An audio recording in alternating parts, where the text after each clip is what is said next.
glory on display. Take a look at those stars, you can name them all. Before his throne, every knee falls. The demons have to run, the angels have to praise. Even the wind and waves obey our God. Is an awesome God, he reigns from heaven above with wisdom, power, and love. Our God is an awesome God. Our God is an awesome God, he reigns from heaven above with wisdom, power, and love. Our God is an awesome God. And even when I ran, he didn't run away. He came and put death back in its place. Friday on a cross, broken from my shame. Sunday morning rose up from the grave. Take a look at those scars on his hands and feet. He saved our souls for eternity. Worthy is the Lamb, glory to the King.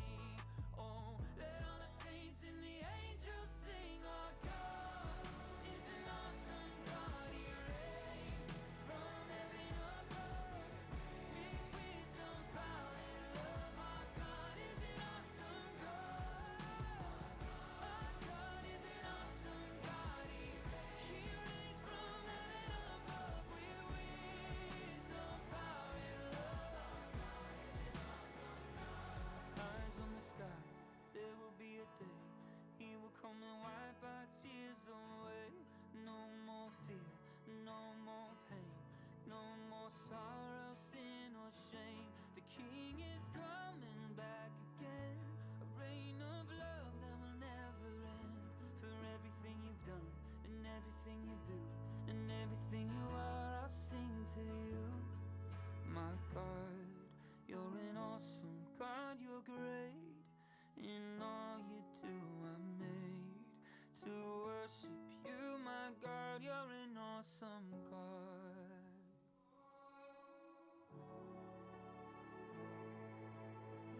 What an awesome, awesome God you are.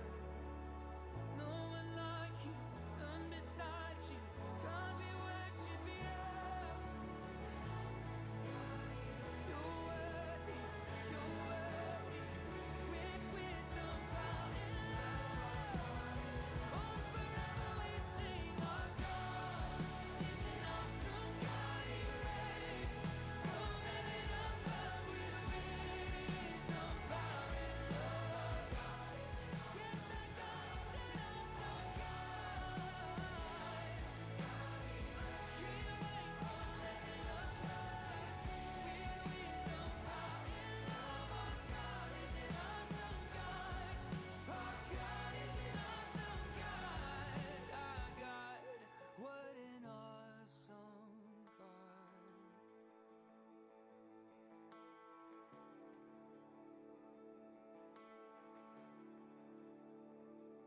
In every valley, he has been faithful to provide, and even in shadows, he scatters darkness with his light.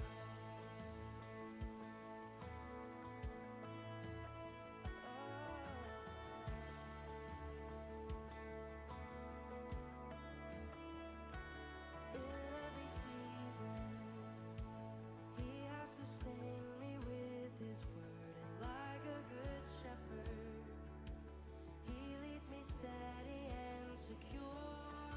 Oh, look what God has done. He's been here all along, all through the changing of the tides. He's been constant, he's been kind. Oh, look what God has done. His love surrounding us. 1 2 1 2 2 mic testing 1.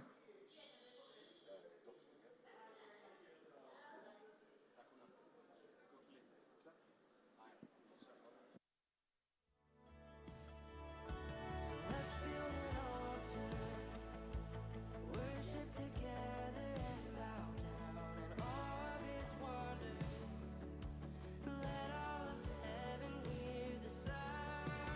Oh, look what God has done. He's been here all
Good morning, colleagues, ladies and gentlemen. Good morning again.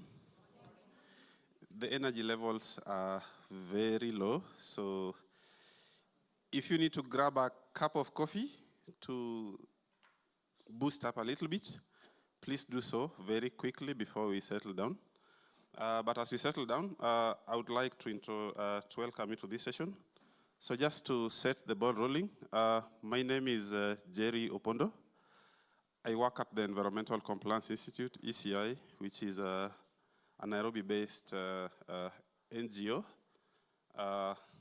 working around the subject of air pollution and climate change across different African countries. A non-state member of CCAC and also working very closely with UNEP over the years.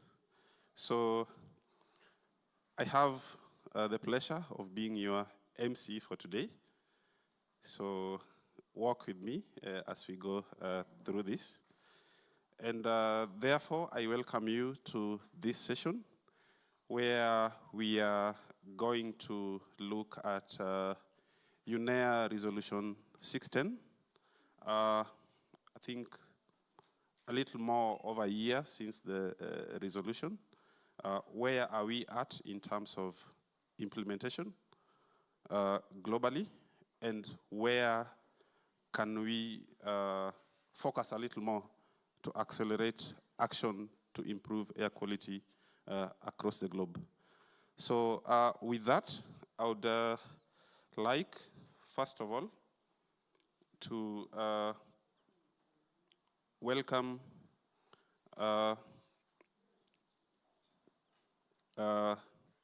Sheila Agarwal Khan, who is the Director of the Industry and Economy Division at UNEP, to give some opening remarks. So over to you, Sheila.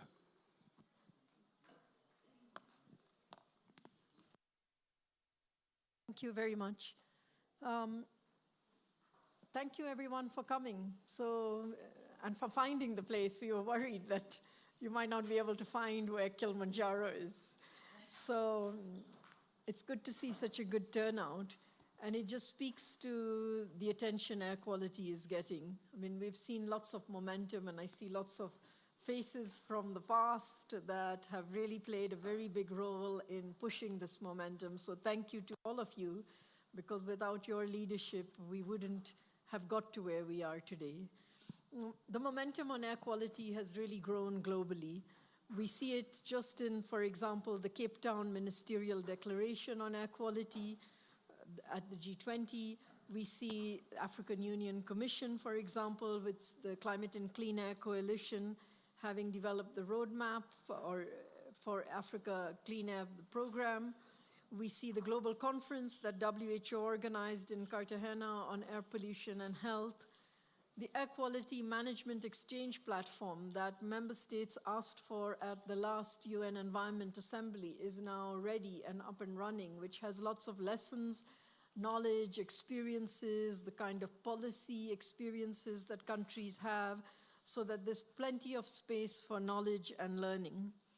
And we see a global air quality cooperation network that we have helped to establish within UNEP and with, of course, the broader coalition to really try to move us into a space where those who have managed to solve air pollution challenges are able to learn from each other. But actually, it's not so great, because air quality is still quite bad. And you travel and you don't see sometimes these blue skies, you see a haze. And sometimes you ask, is the haze really air quality or is it something else? And you get all kinds of answers and you get all kinds of things. Some say, oh, but it's that country that is emitting and it's transboundary air pollution. And then another says, oh, we can't deal with the competing interests that are there because, of course, to deal with air quality means you're dealing with industry and economic interests. So how do we get to a solution that goes beyond the pilots, right? We've funded lots of feasibility studies, lots of analyses and assessments and workshops and thinking. And isn't it now time for scaled up action? And how do we get there? Because in today's geopolitical environment, it's not like there's going to be more funding on the table for more activities. And anyway, there's so many pilots. How do we get to a scale? How do we unlock the financing that is there? Otherwise, we have, what is it, global air pollution. The global air, State of Global Air report for 2025 said air pollution is the second leading risk for early death.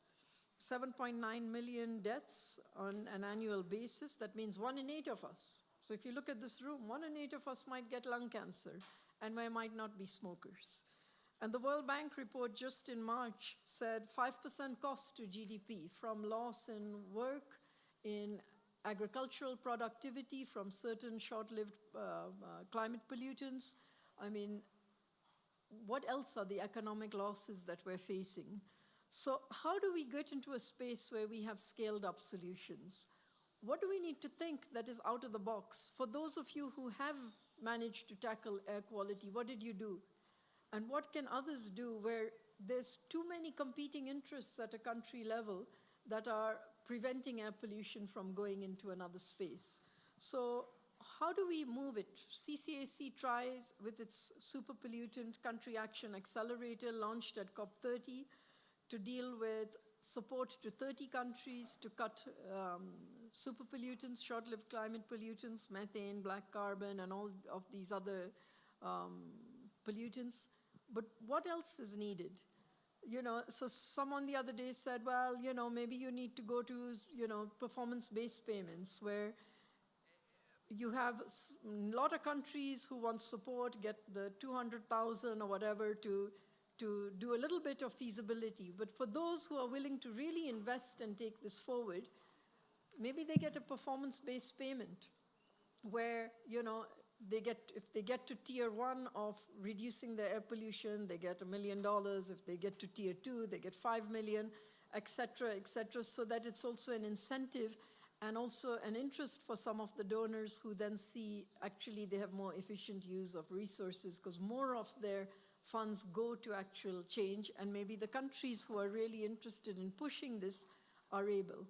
Or maybe it's just looking at investments. You know, the multilateral development banks say, bring us deals. You know, the commercial banks, we have a huge partnership under the UNEP Finance Initiative with commercial banks, with institutional investors who say, we're looking for the opportunities to finance, but we're not finding them.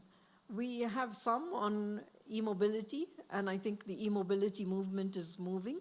The clean energy movement is moving. But what needs to be done for organic waste, with methane emissions, with food waste, the municipal waste emissions coming out of, you know, because there's so much organic waste. The Green Climate Fund says to us, well, we're interested, and we're trying to work with interested countries to seeing how can we support them to get access to Green Climate Fund resources. But of course, the GCF says, well, you know, who are the investment players who will come to the table, because its grant funding alone is not going to be enough to sustain this movement. So I'm hoping today's discussion will be the out-of-the-box space. What is going to take us not to more small pilots, but to really a scaled-up space so that we can go beyond the plans and the assessments and feasibility studies to something that will really deliver change at scale. Thank you. Thank you very much, Sheila. Indeed, very insightful thoughts there. Allow me now to welcome Nicholas Baba, who is the Director of Multilateral Affairs Division at Environment and Climate Change Canada, to give some opening remarks. Welcome, Nick. Thank you very much, and thanks everyone for being here. And Sheila, thank you for those really interesting remarks. I'm really pleased to be here to highlight the key developments since the adoption of Resolution 610. I think today's event gives us an opportunity to reflect on how to further build on the successes that we have achieved under UNEP and amplify our collective efforts on cleaner air. And Canada is proud to have co-sponsored that resolution, and played what we think is an important role in helping strengthen UNEP's work on air pollution and work on air pollution more broadly internationally. I think Sheila already covered the statistics and the important nature of this topic, so I won't go over them again, but we know, of course, that air pollution is important not only for climate, but also for health, for the environment, including biodiversity. And we also know that because of the nature of the problem, it makes international cooperation especially important in addressing the issue. So we have part of the puzzle done, I think. We have agreements like the Convention on Long-Range Transboundary Air Pollution under the UN Economic Commission for Europe, which Canada is a part of. We think that's a very important agreement. And we also have a bilateral air quality agreement with our neighbors to the south. Other regions, of course, have regional and bilateral cooperative efforts in place as well, and I think it'll be really interesting to hear about those today and see if there are some examples and lessons learned that we can take inspiration from. But I think it has been clearly demonstrated by the work of the UN and other organizations, including UNEP, that more is needed and that we need to improve our cooperation, both multilaterally and internationally, but also regionally and bilaterally. In Canada, we're doing a few things. First of all, we're doing work on addressing short-lived climate pollutants such as black carbon and methane. And we are taking an integrated approach to air quality and climate change to try and identify those win-win solutions and maximize synergies and benefits for human health and the environment. And there are a number of fora doing important work in this regard that can be a yardstick for us here. That would include the Global Methane Initiative, the Arctic Council's expert group on black carbon and methane, and the Arctic Contaminants Action Program. And of course, the Climate and Clean Air Coalition is a very important piece of this whole international puzzle, addressing pollutants that impact both air pollution and climate change, and supporting work to implement UNEA resolutions, including Resolution 610, and we were proud to be a founding member of the CCAC in 2012. We wanted in particular to recognize the CCAC's work to support air pollution efforts, and in particular the Clean Air Flagship, which launched in January 2024 and has helped deliver some major initiatives and programs that respond to Resolution 610. That includes the Africa Clean Air Program, which I think we'll hear more about on the panel in a few minutes, and the Air Quality Management Exchange Platform, which Sheila mentioned in her remarks. And as Sheila also mentioned, UNEP has also launched the Global Cooperation Network called for in Resolution 610, and we are very pleased to see that launched earlier this year. It's very gratifying to see all those initiatives come to fruition, and I think they're really starting to deliver progress in sharing information and in advancing cooperation. Also, as Sheila also mentioned, wanted to recognize the important work that the G20 is doing to build on the work of the Air Convention, the CCAC, and UNEA by unanimously adopting the Cape Town Ministerial Declaration on Air Quality. And I don't know if we have representatives from South Africa in the room, but wanted to recognize South Africa's leadership on that very important outcome, which is the first ever G20 Ministerial Declaration about air quality, and it specifically references the importance of implementing Resolution 610. I think that declaration and all of the work that we've discussed signal this growing recognition that air quality needs to remain high on the global agenda. But more is still needed, and I think, as Sheila also mentioned, we're in a particularly challenging environment, both from a fiscal standpoint and a geopolitical standpoint. And I think that I want to sort of divert from my speaking points for a second and just say that I think one solution that comes to mind is how do we get more private finance involved in this space? And I think, Sheila, you mentioned that there are people looking for opportunities to finance and they're not finding them. And so in our panel discussions, it would be really interesting to reflect on whether there's work underway in other environmental spaces where there are initiatives that have succeeded in building those pipelines of investment-ready projects, in testing and scaling projects, in de-risking investment, in some of the things that we know we need to attract greater private investment in this space at a time when we know public finance is becoming increasingly challenging. I also wanted to note that while we don't have any dedicated resolution on air quality here at UNEA 7, there are resolutions that will have important impact for our forward work on this issue, and wanted to mention specifically the resolution on wildfires put forward by India as an important piece of the puzzle on this issue and mention that Canada is now proud to be co-sponsoring that resolution, building on our work earlier this year to launch the Kananaskis Wildfires Charter as part of our G7 presidency. That charter has now expanded beyond the G7. It's been endorsed by 20 countries. And if there are representatives of member states here today, happy to speak with you if you'd like to join us in endorsing that forward work on wildfires, and also invite folks to work with us to make sure that the wildfires resolution passes here at UNEA 7 to continue our work on this issue. So I think the two panel discussions that are coming up will provide a really important exchange on all of these topics and help us maintain that momentum on tackling air pollution broadly. I'm sorry that I am going to have to leave and rejoin negotiations, so I won't get to hear your discussions, but I'll be looking forward to getting the report and sharing it with my colleagues back in Ottawa who are following this issue closely. So wishing you a very productive discussion. Thanks. Thank you very much, Nicholas. And we indeed look forward to the great discussions that follow. And hopefully you'll get to catch up with that after the negotiations. Allow me now, without wasting a minute, to move into the panel sessions.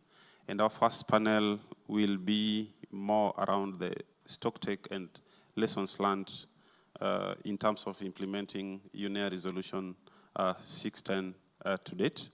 And our moderator for that session is going to be Soraya Smaun, who is seated right next to me here.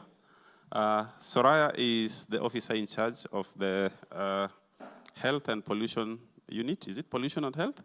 Yes, Pollution and Health Unit. And also the coordinator for air quality at UNEP. So Soraya will take us through this next panel. So over to you, Soraya. Thank you very much, Jerry, and thank you for the very insightful opening remarks. So, yes, as Jerry mentioned, we'll have a first panel discussion focusing on lessons learned and stock take, and we would like particularly to give the floor to member states who have actually been really active in this space, either through regional networks or otherwise. And then we'll take another panel. Then we'll move to another panel where I hope we'll be able to actually answer some of the very insightful questions that our first panelist actually asked us in terms of what do we need to do now to take this forward? How do we attract finance and investment and seeing clean air as an asset? So without further ado, I'm just going to present very quickly so that we have the high-level picture of what UNEA 610 resolution asked UNEP and partners to do. So if we can get the slides on the screen, please. Next. I don't know. Okay. So I'm not going to go through the text, so don't worry, but just maybe to remind the audience that this is the third UNEA resolution on the topic. So the first one being in 2014, the second one being in 2018, which gave really a broader mandate to UNEP, but also to member states and other partners to work on this issue. And finally, the one that was adopted last year, which really put the focus on regional cooperation as an effective way to address transboundary air pollution. And you also see on this slide some of the United Nations General Assembly resolution on the topic as well. So of course the one on clean air for blue sky and the one to the right to a healthy environment. Next, please. Sorry, what I forgot to mention in the first slide is that the resolution particularly asks UNEP to set up a global cooperation network on air quality, as well as an updated global online platform. Updated because global online platform was also part of UNEA 3.8 resolution.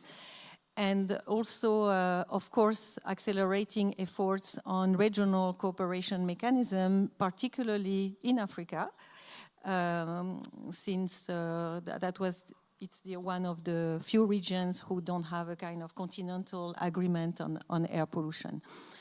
So what has happened since the adoption of UNEA 610? We set up this global air quality cooperation network through an expression of interest to member states. We've got 70 member states part of the network so far.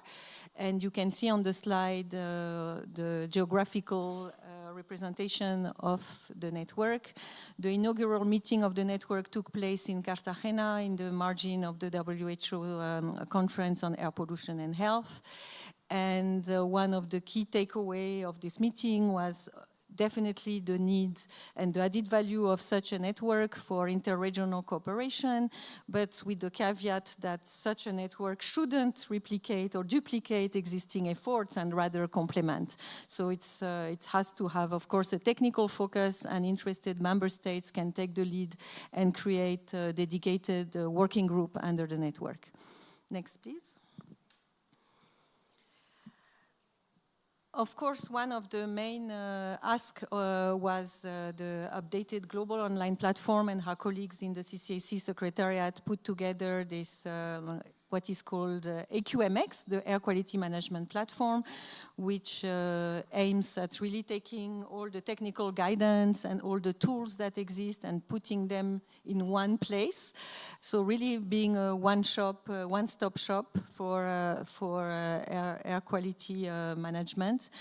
There's been a lot happening, and my colleague Amanda from CCAC might say a few words about this later, but what I just wanted to emphasize with the AQMX is that there is it's not only a kind of static platform, but there is a lot of capacity building happening, development of tools, and sectoral guidance on the key emitting sectors will be launched in the next days. Next, please. Okay, so this one has a lot of text, and I will let my colleague, Dr. Derry, of course, later speak about the Africa Clean Air Program, but just to say that that's something that was launched as a response as well to UNEA 610 resolution, as a response as well to AMSEN resolution and the integrated assessment that was done by CCAC and UNEP. We have identified a number of champion countries, but I don't want to say more because we'll hear more about that later. And finally, the policy tracker, which is also one of the products that was developed by UNEP as, among other things, as a response to UNEA 610 resolution, is, again, as I said earlier on, we have a lot of tools, guidance, visual platforms existing. And really, the idea here is trying to put all this together and having in a kind of central place a map of the world where we can see what each country has been doing on air pollution, whether it is from air quality standards, law and regulation, but also sectoral policies that exist. And countries can compare themselves over time. And the last slide will be just the wish that we have together with partners to create a kind of one UN knowledge ecosystem where we actually can bring all this together, and that we actually have systems that speak to each other rather than duplicating efforts and confusing member states and others. So this is just to give you an overview of what has happened since UNEA 610 resolution. Without further ado, because I know some of you have to go back, I would like to move to the panel now, to the panel discussion, and give the floor to our panelists. I will change the program a little bit. I will start first with our delegate from Japan, Mr. Tak Murata, because I think you have to go back in session, who is the Deputy Director, Office of Mercury and International Chemical Management, Environment, and in the Environment and Health Department of the Ministry of the Environment in Japan. And if I may, I would like to ask you some questions, especially considering your leadership role in EANET and in other platforms. I would like to ask you, regional cooperation on air quality is well established in the Asia-Pacific region, as we all know. What are the success stories and lessons learned, and how can this experience help other regions? Oh, of course. Well, thank you. Thank you very much for your kind introduction. My name is Takaaki Murata. I'm from Ministry of Environment, Japan. So first of all, I'd like to express my deep gratitude to UNEP and the CCAC for organizing this important event. It's a great honor to be here as a panelist and share Japan's experience in addressing the air quality control management. So when it comes to the first question, what are the success story in Asian Pacific region? One good example is the acid deposition monitoring network in East Asia, in short, the UNEP. In this network, 13 countries in East Asia region, including Japan, actively joined. UNEP will mark its 25th anniversary next year. Since its establishment, UNEP has built a capacity of policymakers and engineers and also researchers in terms of how to monitor air quality and how to utilize the monitored data for better policies. There are two major reasons UNEP has been successful. First one is UNEP has focused on the monitoring capacity because it's essential for the air quality control. Japan has provided various programs through the UNEP, and UNEP is not just to provide the policy support, but also to enhance the tangible monitoring techniques of local engineers and researchers so that they can produce their own air quality data in a standard manner. Thanks to the effort, nowadays, member countries can measure air quality by themselves. And they report back to the data to UNEP.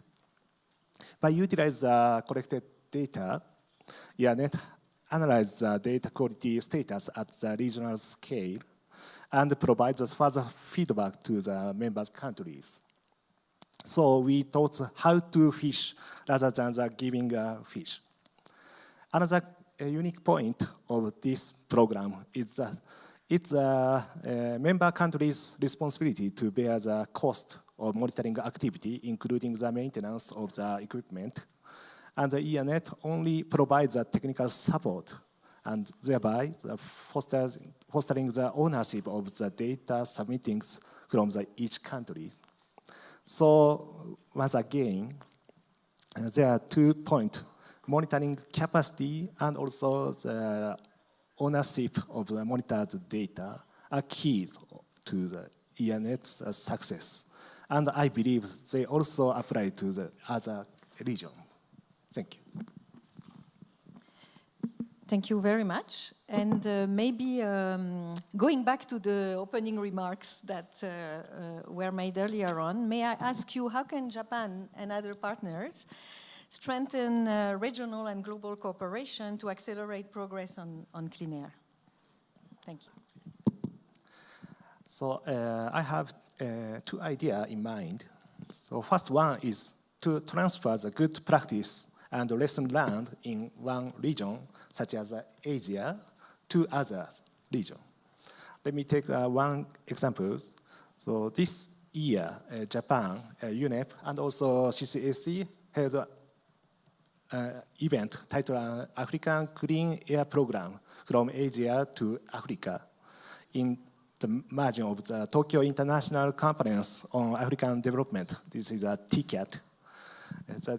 This event brought together over 100 participants from Asia and African countries and focused on the air pollution mitigation and environmental improvement in Africa.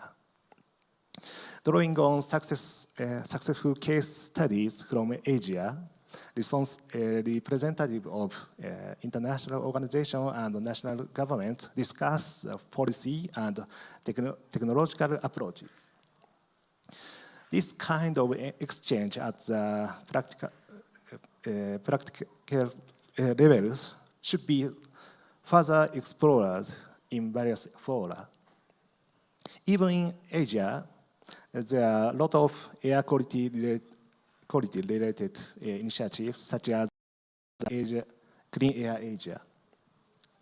These partners might want to more actively invite the policymaker and a researcher from different regions to accelerate knowledge exchange. By linking these exchange with ongoing regional program and a global platform, we can create the synergistic effect where lesson learned in one region inspires innovation in another, and collaborative network amplify impact beyond the individual project. Secondly, we need to leverage more private finance and technologies. In this TCAT event, representatives from the 12 countries across Africa and Asia participated in the network session, in which Japanese companies showcased the innovative environmental technologies and achievement. Notably, some of the technology introduced have already been implemented in Asian cities with proven results. For example, Japan's low-cost sensors can provide the semi-reference level data, and the cost can be quarters of traditional monitoring with reference-grade equipment. Such technology and companies have not been well connected with needs in different regions, and where we can do the more to help. By combining the technology transfer with a finance mechanism and regional partnership, we can accelerate the deployment and scale solution globally. Another synergistic effect can be expected. So, to conclude, first one is transferring good practice and lesson learned, and second one is leveraging private finance and innovative technology more across different regions should be promoted. Thank you. Thank you very much, Mr. Morata. I know you have to go back in session. Can I just open the floor in case there are any questions to you in particular before you go back? Just in case some participants have burning questions. Yeah, there is one over there.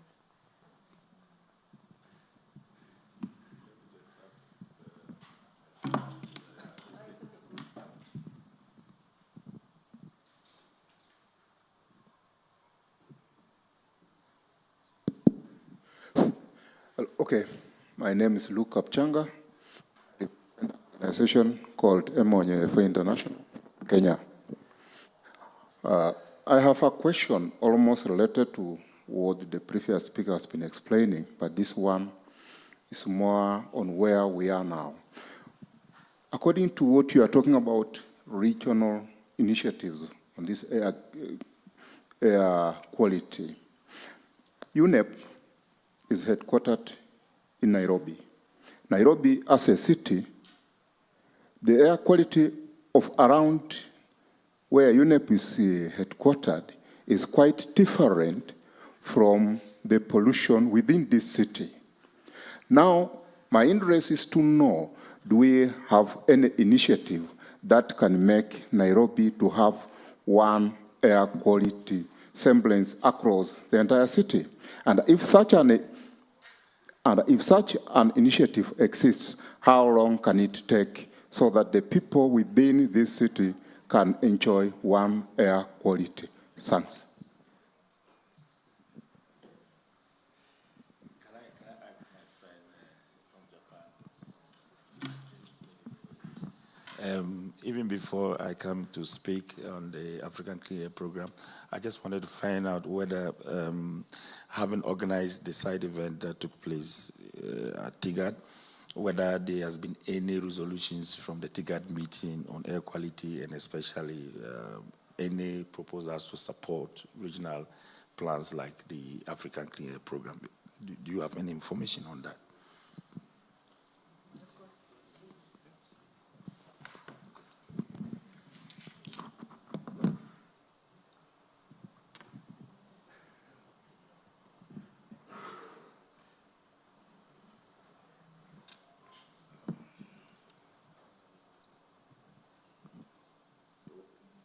Was my question a little clear? What I'm saying is that the TIGAD that took place in Japan, I want to know whether there have been any resolutions or any outcomes that will lead to supporting regional programs such as the African Clear Program. Was there anything like that as part of the outcomes of TIGAD? You know, Sorry. So actually, I didn't.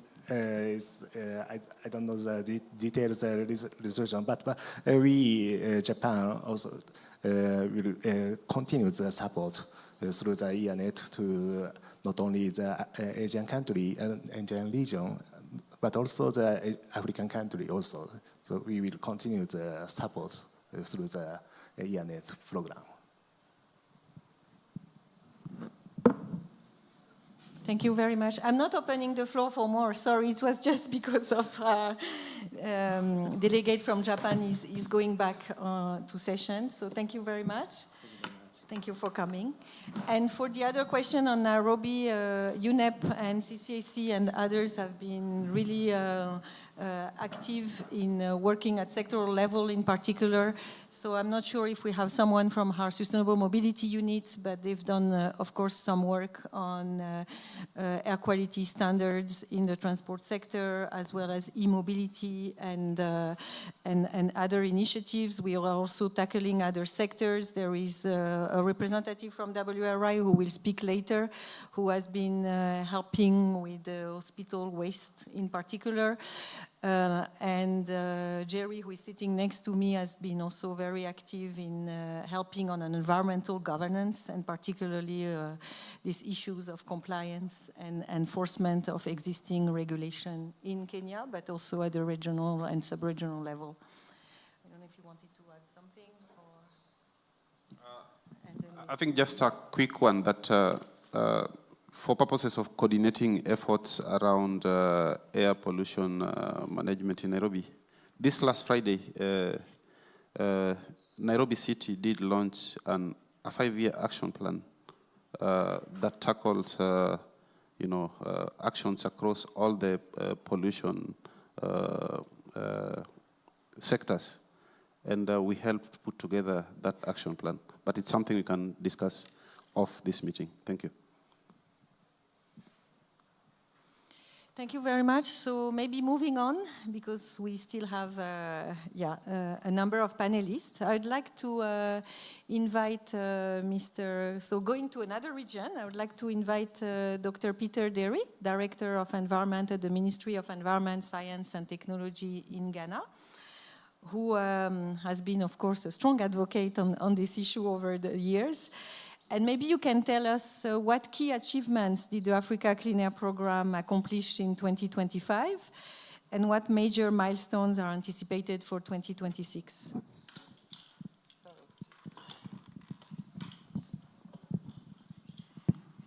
So, thank you very much, and good morning to all of you. First and foremost, let me start by saying that Ghana, being a champion country for clean air in Africa, and has the fact that we have been advocating strongly for a continental program, was so excited when the decision was taken at UNEA 6. This is because this decision did not once again reinforce the need to bring air quality issues at a global level, but particularly the mention of support for regional programs such as the African Clean Air Program was very heartwarming, because then we were moving from just putting it as an issue or as a front burner issue to now ensuring and encouraging all partners to support continental programs. And the particular mention of the African Clean Air Program, I think, was a very important one during UNEA 6. And I thank all member countries for passing that particular resolution. Fast forward from the resolution, of course, quite a lot of deliberations happened after the resolution, and then also the fact that the CCAC worked together with other partners to even identify champion countries where we could pitch grounds in order to promote the African Clean Air Program. But fast forward, and more important milestone was the workshop that was organized in Accra sometime in May this year to begin discussions on the development of the roadmap for Africa, which is supposed to look at how we can solve problems together as a region because we have common problems. And at this particular workshop, we had experts coming from all parts of the African continent. And not just that, but also representing different sectors like the waste sector, the transport sector, and energy sector, and many other sectors, which for me was gratifying because it showed the kind of ownership that the African Clean Air Program is beginning to attract within the continent. I also want to acknowledge the fact that apart from having experts from governments, we also had representations from the regional economic communities. And ECOWAS, for example, was very much represented from my region, and we also had other representations from regional economic communities across other regions within the continent. Of course, we had many other partners also participating beyond that. We had the African Union Commission being very much involved at that workshop because this is a continental program, and so we need an umbrella body that can bring all of us, or rally all of us around it. UNEP definitely was very much represented, and the CCAC and many other partners that show interest when it comes to air quality issues. So I want to duly acknowledge all of them and thank them for their active participation during this workshop. Fast forward from the workshop has been the fact that this issue has been reiterated during the African Climate Summit, where the issues around the African Clean Air Program came up, and now the African Climate Summit have recognized issues relating to pollution and climate as part of its climate and development agenda. And so moving forward from now, this program is going to be part of the discussions at the African Climate Summit. We know the African Climate Summit brings together very high-level delegations from countries within the continent to deliberate on issues on climate and also some other associated matters like clean air and so forth. And so for me, that's also another very important milestone, and that has been achieved. We just heard from my colleague from Japan. Yes, without resources, it's not going to be possible to achieve the very important objectives of this program that we are setting for the African continent. And so it is important that we continue to push for clean air issues, to attract the needed support in terms of finance, capacity building, and technology in order to make sure that we are able to implement the roadmap when finally concluded.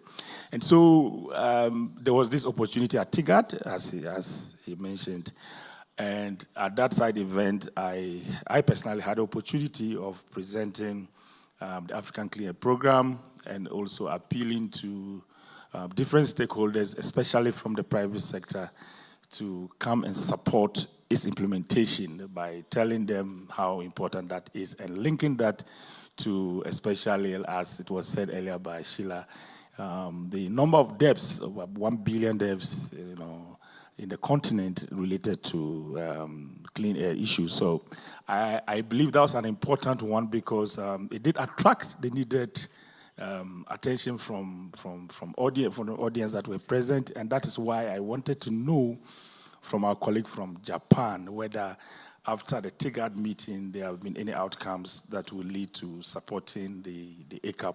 And of course, he has mentioned that beyond supporting countries in Asia, they are also looking forward to supporting continents like Africa. So that also, for me, is also another important milestone that has been achieved. It is true that the African Clear Program, even though the discussion started from 2022 when I was co-chair of CCAC, actual implementation just started a few years ago, or just about a year. And so we are still at the very initial stages of the program. What we sought to do at this moment is to rally the kind of support that's needed in order to develop the roadmap and also develop the needed air quality metrics for Africa, and then begin to see how we can link that to the different regional communities and also national plans, and then begin to roll that out. The discussions around setting up centers of excellence have also come up out of the African Clear Program, and I must say that Ghana is very pleased to be part of the setting up of these centers of excellence, which will serve as a hub for exchange of knowledge and also capacity building and also development of tools that can help us implement common solutions in the continent when it comes to clean air. So we are very appreciative of the fact that Ghana is going to be one of the centers to be established. Let me not say much, but to say that there is quite a lot of positive aspirations linked to the African Clear Program that we all need to carefully and support in whatever ways that we can do. And I call on especially the countries, to open up very well and help support its implementation, because the problems are similar, and if you have similar problems, it is much easier when you come together. Because when you come together, you have economies of scale, and then you are also able to maximize the use of resources. There will not be the need to reinvent the wheel when a particular country has achieved certain results. It will just be easy to replicate that in other countries in order to solve similar problems. So in the coming years, we are looking forward to all of you partners, both in government, in the development space, and also from civil society and the private sector to continue to support this important initiative. Thank you very much.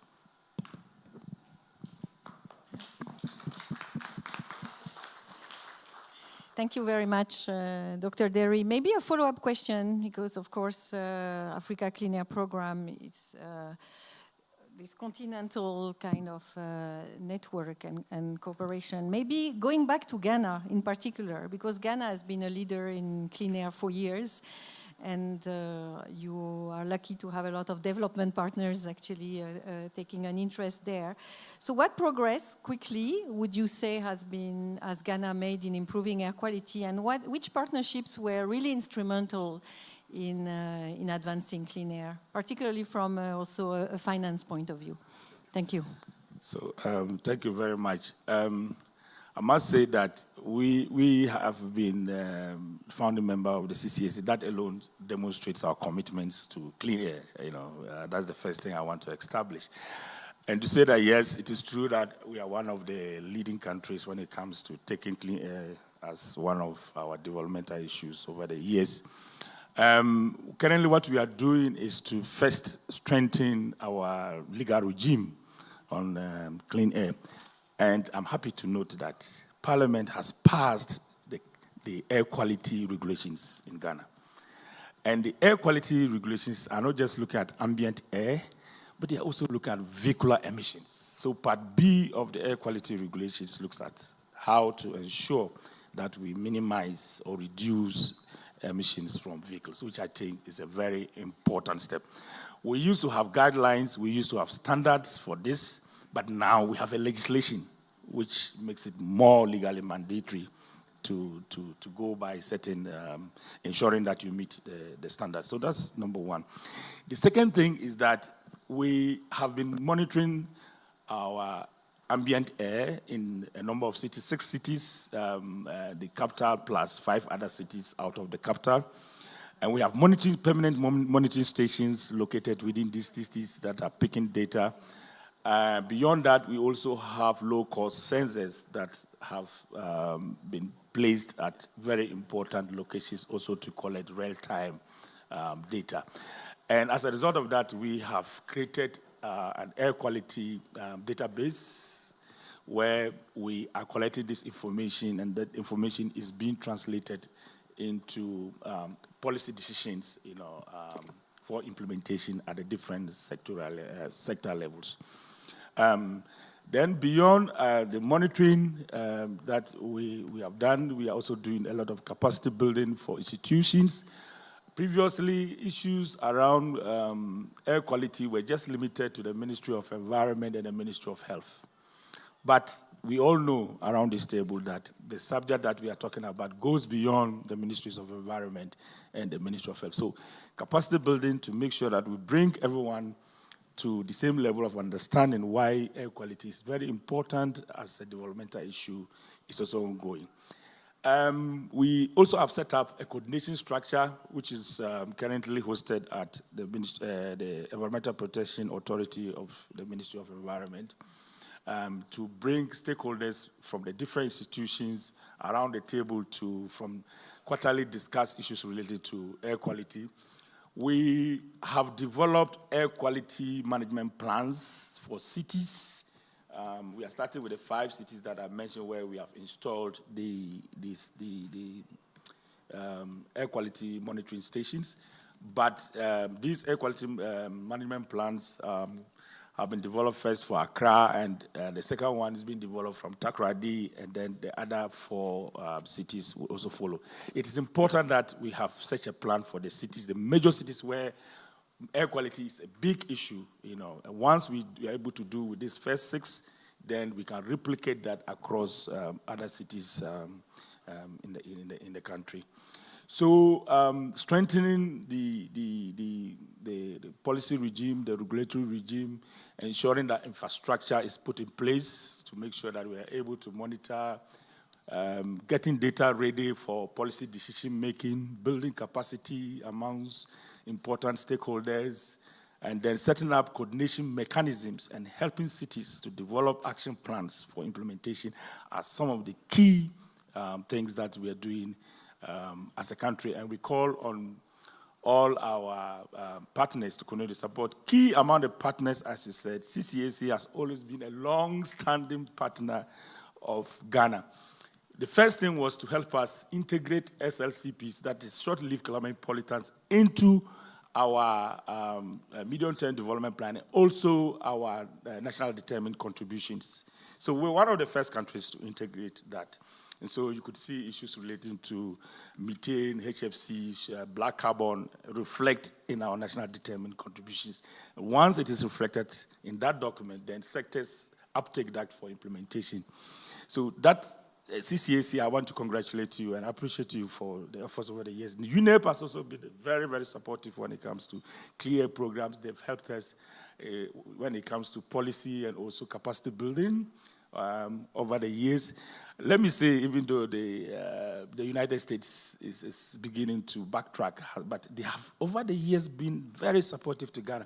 In fact, most of the air quality monitoring stations were given to us by the United States, the EPA of the United States. It's unfortunate that there's been that kind of backsliding in their case, but they've done that previously for us. And, of course, other multilateral institutions like the UN agencies, UNDP, and many others have also supported us, even World Bank. Let me mention also one important thing we are doing is to reduce emissions from electronic waste. So Ghana, we have set up collection centers for electronic waste, and we are incentivizing and regularizing the informal private sector to collect electronic waste in a much efficient and a better way, send this electronic waste, which would have been burnt at some sites, to the collection center, and then they are properly packaged and sent for recycling. So that is also reducing a lot of emissions from that side. And if you remember Agbogbloshie, if you've heard about Agbogbloshie in Accra, it was an important spot for air pollution. That has stopped because of this particular intervention. And this, we are getting support also from the German government through KfW and GIZ. So there are a number of partners. I will not be able to say all, but just to give you some indications of how we are working with a lot of partners in order to make sure that we don't only support the development of clean air at the continental level, but we also show example back home. Thank you very much.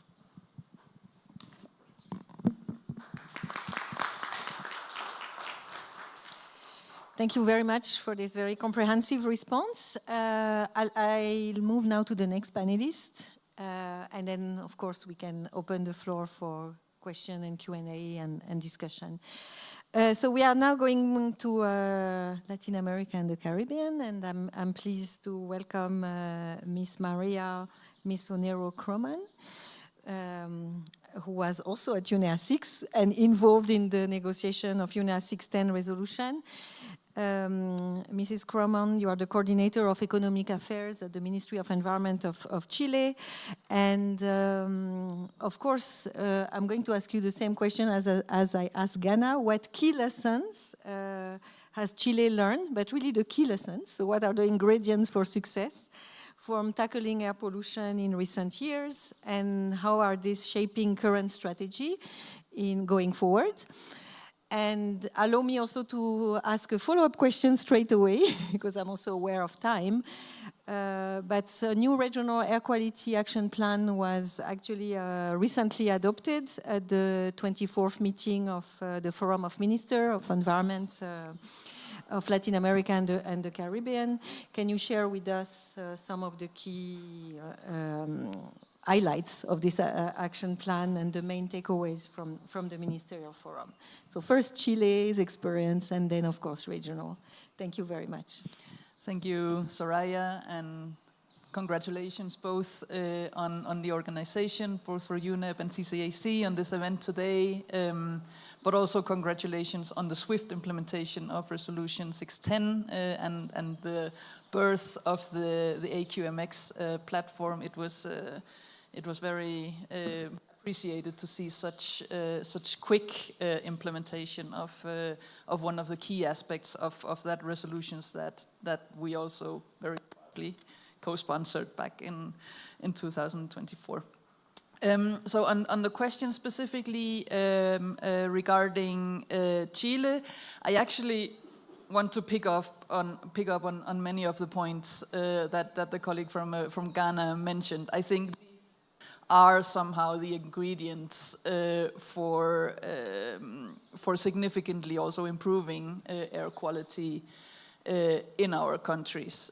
Chile has seen a 40% reduction in fine particulate matter over the last 10 years. And this is something you can say, okay, this is a monitoring result or outcome around strengthened policies from the public sector. I believe here public sector is one of the main drivers.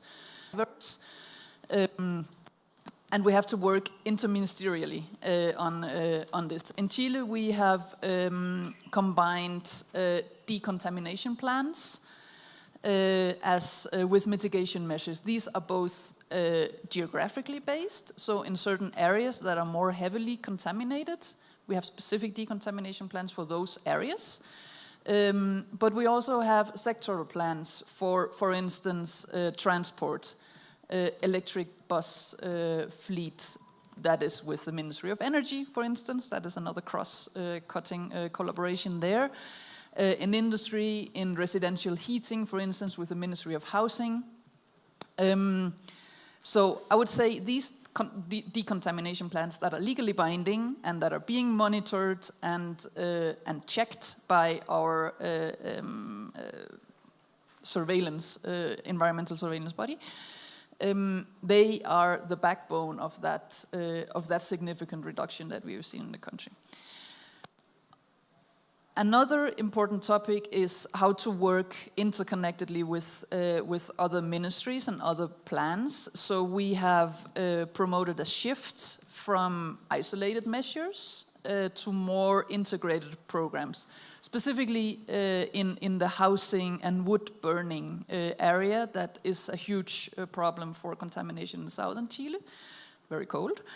People heat their houses with wood that is sometimes not dry enough.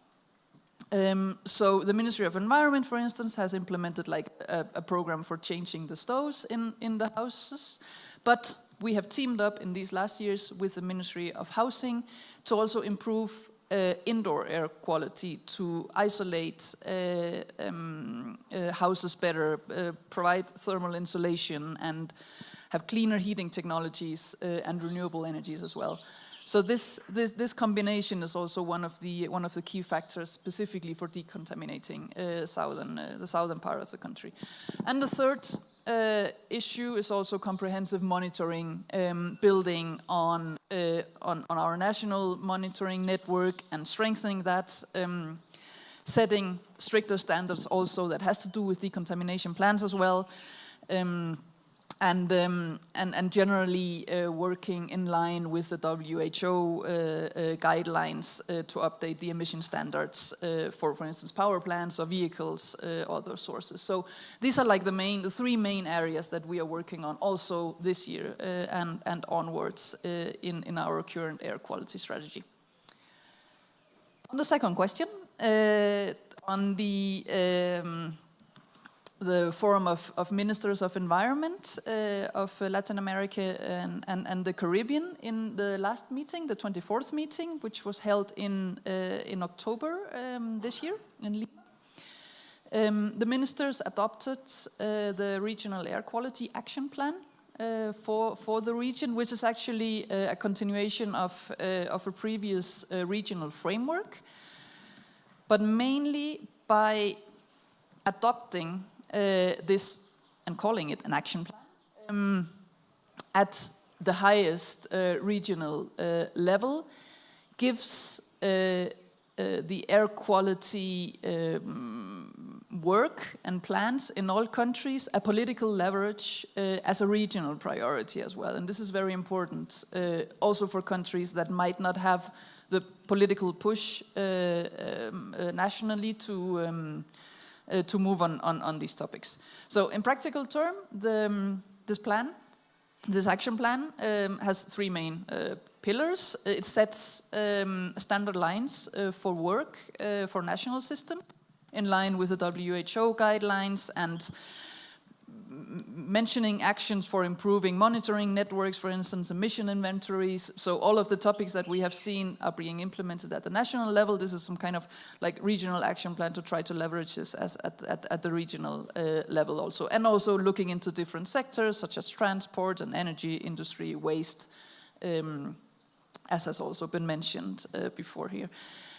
Of course, this is a regional plan, so one of the key aspects is the regional cooperation mechanism, where the idea is that countries that are more advanced maybe in setting up these national networks support capacity building for national and local authorities, share methodologies, data, tools. So a little bit in line with also the AQMX platform that is kind of like from a regional perspective, but that is the idea.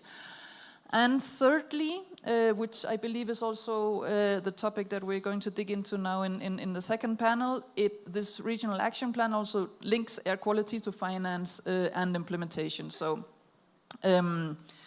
mentioning specifically the role of development banks, UN agencies and other partners from moving specifically from diagnostics to concrete projects and programs in countries and cities, and specifically and especially securing funding for this implementation specifically. So I think that is the overview that I wanted to provide, maybe in like a short narrowing down the importance here, as we have seen in the region, at least in the Latin American region, is the importance of this next phase of implementation and securing funding for that implementation throughout all the countries. And of course, in Chile, we are working in also the regional network to provide our lessons learned to other countries in the region to make this implementation a reality. Thank you.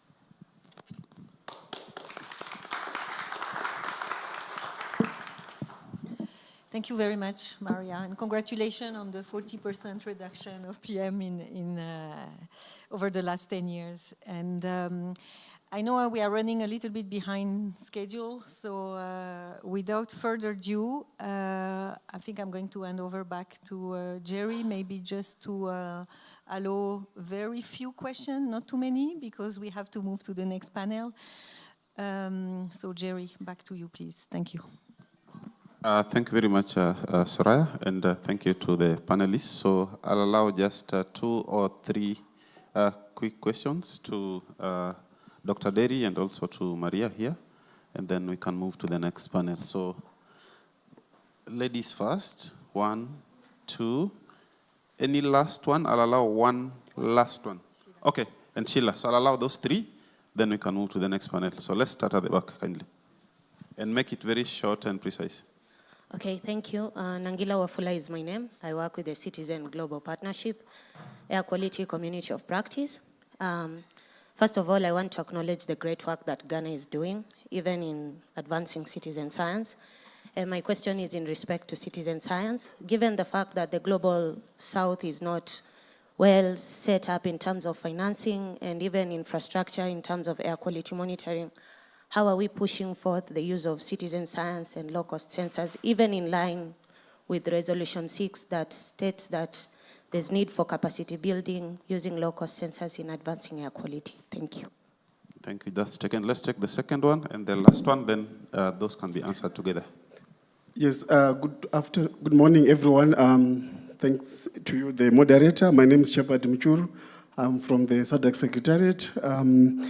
My question is centered on the regional approaches because we are one of the regional economic communities covering 16 countries for the SADC region. I think we are discussing here is to do with the air pollution, and these are transboundary in nature. It's not affecting one country. It's not a one-country problem.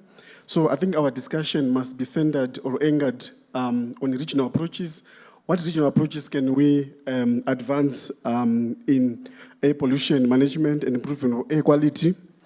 So as I think the previous speaker has put it across, the RECs are working closely with the member countries in various regions through ensuring that there's harmonized approaches, whether you're talking of data sharing standards or air quality monitoring. So my question now will be, how do we utilize these RECs? How can they play an important role in advancing the Africa Clean Air Program or air quality management and also across the different regions? So how do we utilize or work in different regions?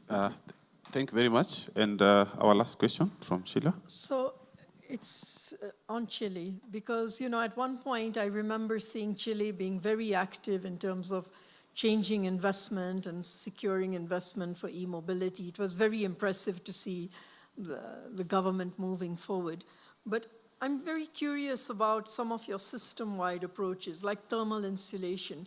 How did you get it funded? Because it meant that would cost more. Was there some kind of policy incentive in place? Because I think that's the biggest challenge, where, you know, it comes to the question, I think it's the Kenyan colleague who said, what do we do in Nairobi where air quality is different in different parts of Nairobi? And if we just try to get funding, we'll get just little peanuts to be able to deal with the solution, when the solution is maybe policy incentives or something else that needs to be unlocked to do it at a much more systemic level than a small pilot. Thank you very much for those, and we'll start with Peter and then conclude with Maria. Okay, so thank you very much for those questions. So the first one on how to use citizen science in order to be able to gather data. Yes, that is very true.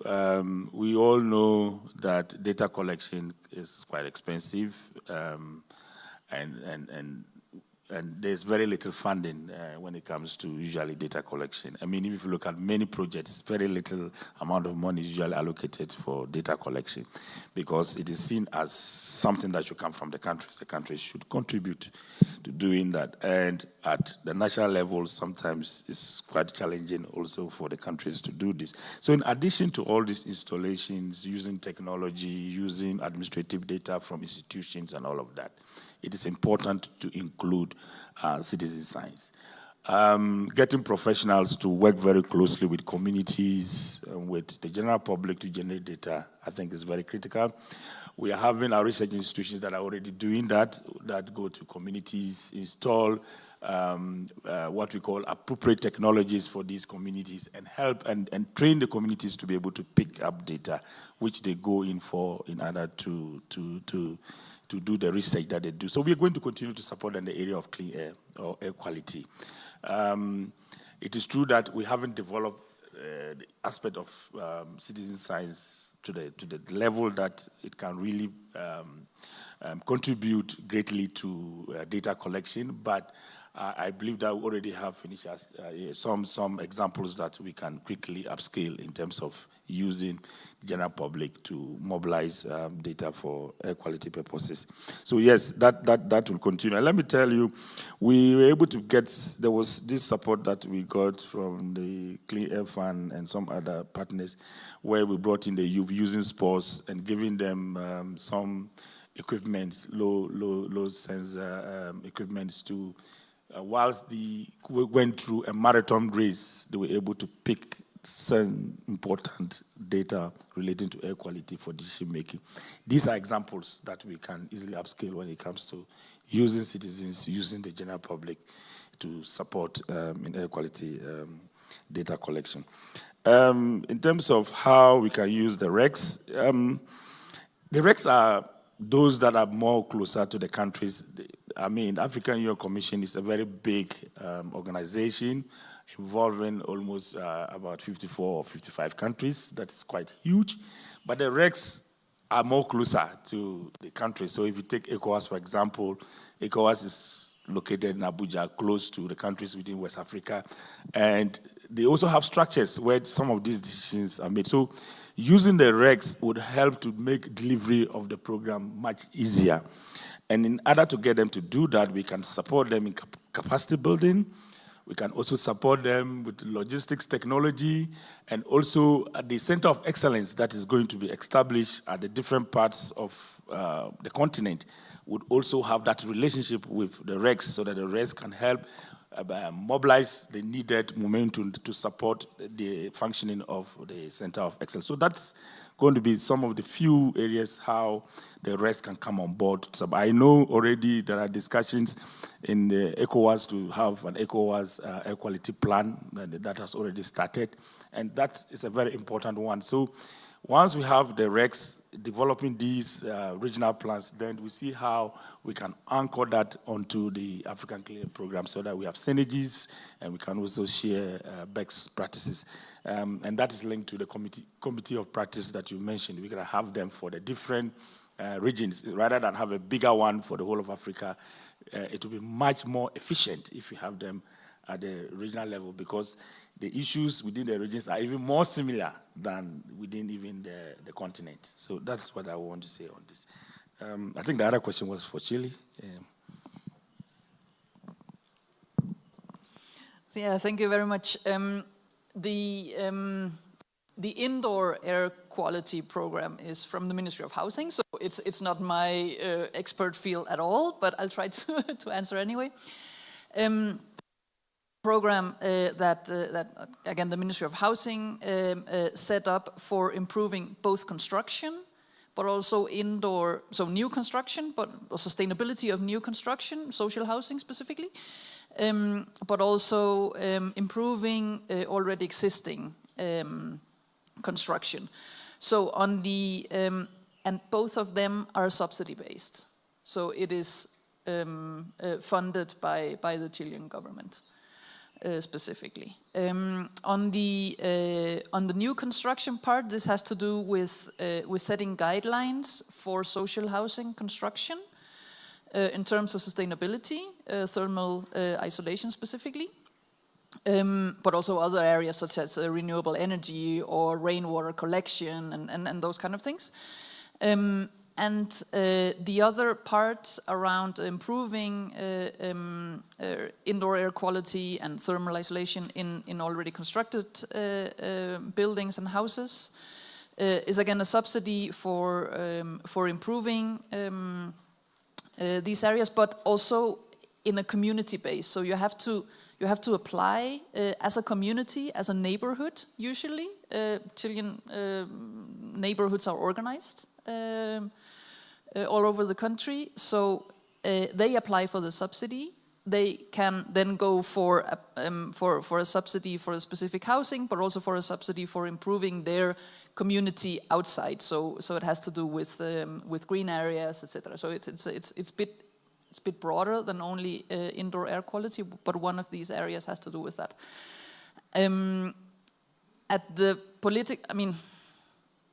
There's always a political driver behind these kind of policies, and there in the Ministry of Environment, where we've been for now a decade, changing the heating systems within specific houses, also through a subsidy. We then teamed up as well with the Ministry of Housing for having this like more multi-dimensional view on air quality indoor, but also outside, of course, because of the wood burning practices. So, on your financing question, subsidies. On how to set it up. Interministerial collaboration, strong public sector also that identifies more vulnerable sectors, which are the communities that can apply for these subsidies. There are certain standards for that, of course. Thank you. Thank you very much, and let's give a big round to the panel. And now I want us to move fast forward to the next panel, now that we've heard about what's going on across countries, across regions. Of course, in a few places like Santiago, Chile, there is massive improvements in the state of air quality, but in most of our regions and countries, despite the many action plans, the enhanced networks of monitoring and all this, generally the trend is going in the reverse. So how can we accelerate action locally, nationally, regionally, internationally, to ensure that we improve air quality across the board? So to steer us through the next panel will be Dr. Alice Kaudia. I would need at least 24 hours to properly introduce Dr. Kaudia. But in short, Dr. Alice Kaudia is Kenya's first Environment Secretary. I dare say first and only Environment Secretary. There has never been another one after that. And internationally, she has held and coordinated various roles, including previously as co-chair of the CCAC.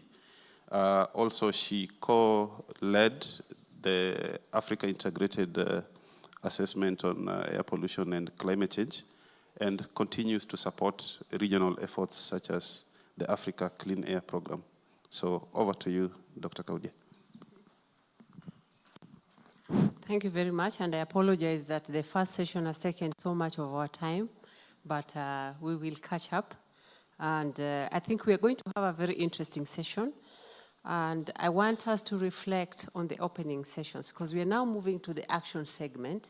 This is where practice takes over from policy and capacity building and the language of formulations and so on. So we are going to action session. So do recall some of the key comments made during the opening session. We will need to think out of the box and go beyond pilots and testing and scale up and ensure we have adequate finance and technology to move forward. The session today, in this session, we'll have 5 panelists, and we will start the session by having a short presentation of the State of Global Air Report 2025. Please do scan the QR code that is there on that presentation so that you can get more information. We cannot cover that report adequately during this time. And also, panelists, please do remember you have 2 questions and every question has only 2 minutes. And this is the last session. We move to lunch. Please bear with me if I will hurry you up. I love the fact that we have phones, and all phones are up, and thank you very much. We will start this session with an exercise. Please, after you scan, listen to this. I'm a teacher. This is the exercise you'll do. All of us will participate in this exercise, okay? And do I demonstrate it? No. You will introduce yourselves by pronouncing your full name, right? So that we all know you. Can we do that? And you'll do it at the same time. Yes. And while doing so, don't breathe. Is it possible? Yes, no, yes? How many say it's possible? Maybe you didn't get the question, the exercise. We want to know who you are here because we are in the action session and we need to know you so that we work together. That is UNEA Resolution 610 on international cooperation. Now, before I know you, I can't cooperate. So you need to introduce yourselves to us, but you'll all do that at the same time. And while doing so, don't breathe. You all say it is not possible. Yes. So what I'm trying to say is that cooperation is necessary for us to tackle air pollution effectively. And for us to cooperate, we need to listen to each other. We can't talk to each other. And when we do so, we can be able to pool resources by learning of who has what. I had wanted to ask the question about low-cost sensors to our colleague from TICAD, Japan, because I was following from Peter Derry's question. And I think during the previous, is it Air Quality Network? George, remind me, what was it? The meeting we had in this year, the Air Quality Forum, there was the establishment of low-cost sensors bank. Now, if we have that low-cost sensors bank in Africa, then it would be useful that we call upon strategic partners like Japan that presented today that they were able to issue low-cost sensors, so that that goes to the bank and can support processes like the Africa Clean Air Program. And that is another way of resource mobilization. It's not just the money, but also the resources. So we will have the first presentation, the curtain raiser. Please, the slide can come up.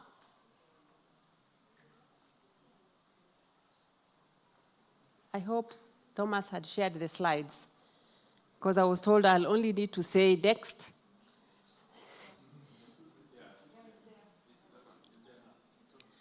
Okay, so this is the report that we want to use as a curtain raiser because it presents what is happening globally.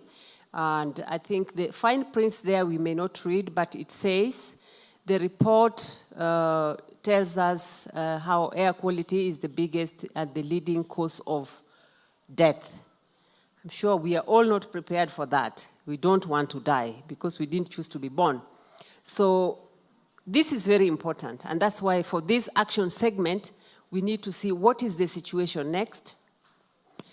It is telling us, I will not read through everything, but the message here and the storyline is many people are dying because of air pollution, and the deaths are higher in the low and middle income countries, particularly in continents like Africa and Asia.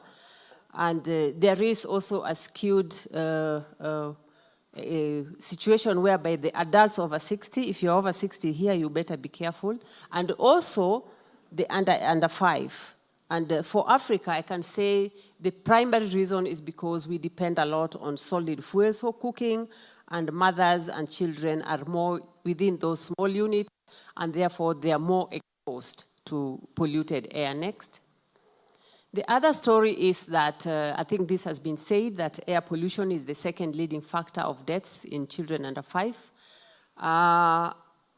There is a lot of problems whereby these deaths are actually, for the newborns in particular, is very important because in the first month of life, they are gone. 26% is not a very small percentage. Next. When we look at this picture, the heat map shows us that in the red areas is where we have a lot of intensified pollution, and therefore you can see that Africa, Asia, and a little bit of the Southern America region are badly exposed, and we need to reduce this exposure to PM2.5, going by the WHO guidelines. Next. And I think our colleague from WHO will speak better to that. Again, this is just the same story, that there has been an increase of exposure globally, and there is that correlation with death. So we need to focus on areas like Africa and Asia and see what can we do together so that we tackle this air pollution and reduce the consequences, which is including the death of people prematurely. Next. I was rushing through the previous slide so that we focus more on the key messages, because this is what is going to inform us in terms of what action can we take. It says air pollution impacts organ systems. It's the second leading risk to deaths in 2023, with that number of 7.9 million globally. And most of that, 60%, is due to ambient exposure to PM2.5. And when we say 9 out of 10 people die due to these non-communicable diseases, and 1 in 3 due to respiratory illnesses, I think the messages they are telling us, it's all driving us to take action. The best available estimates are provided here, and I think the key message still continues to be that those in the low and medium income countries are highly exposed to polluted air. That is where intensive action at scale is needed, and in particular to address the deaths of children under 5 and the elderly. Next. I think that's the last slide. And we put this last message. Please scan the QR code again in case you hadn't scanned it. But the message here is air pollution is a global health crisis, and we have no option but to tackle it at an accelerated rate, at scale. And we need to bank on what works and deliver clean air for all. I'm glad you agreed that the exercise we started at the beginning is not attainable except if we work together and have the opportunity to breathe. So with that, we now may move to the session. And as I said, we have a very rich panel here. All panelists are on board except one. So we will have the submission by Clean Air Fund online. But to start with, I'll start with my neighbor here, Amanda. Amanda leads the Clean Air flagship program at the Climate and Clean Air Coalition. I will not read their CVs, their bios, because they're very broad, but I can assure you as a moderator, you are here with the top-notch experts in this field. You will not get better representation. So Amanda, you said she'll be asking her, she will respond to both of her questions together. And for you, I'm asking you that Resolution 610 requested UNEP to establish an updated global online platform for information sharing and communication. Could you please share some of the updates? And following on that is based on your experience, and she has many years of experience. I'm sure she will not cover everything. She'll just give you a little. So take advantage of her presence during lunch, network, and learn more. So based on your experience, Amanda, what are the most critical gaps in addressing air pollution globally, particularly in low and middle income countries, and how can international cooperation help bridge these gaps, please? Thank you. Thank you, Alice, and you are far too kind, and it's wonderful to see you again. And I told Alice I was going to do both my questions together because I am starting with the second one first, because I think the answer to that helps lead us to the answer of the second one. In terms of the critical gaps, we heard in the opening statements about the Cape Town Declaration and South Africa's leadership through the G20 in elevating air quality as a standalone priority for the first time ever in that venue.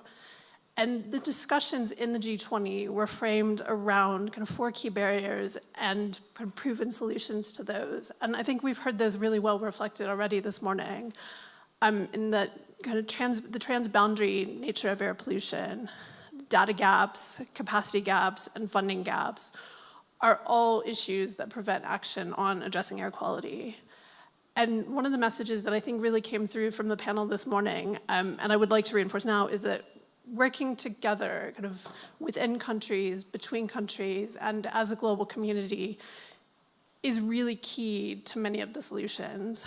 And I think I just want to emphasize, kind of from my perspective and my experience, it's so critical that we share what we know with one another. I had the pleasure of visiting Kenya's National Environment Management Authority yesterday and hearing about the work they're doing.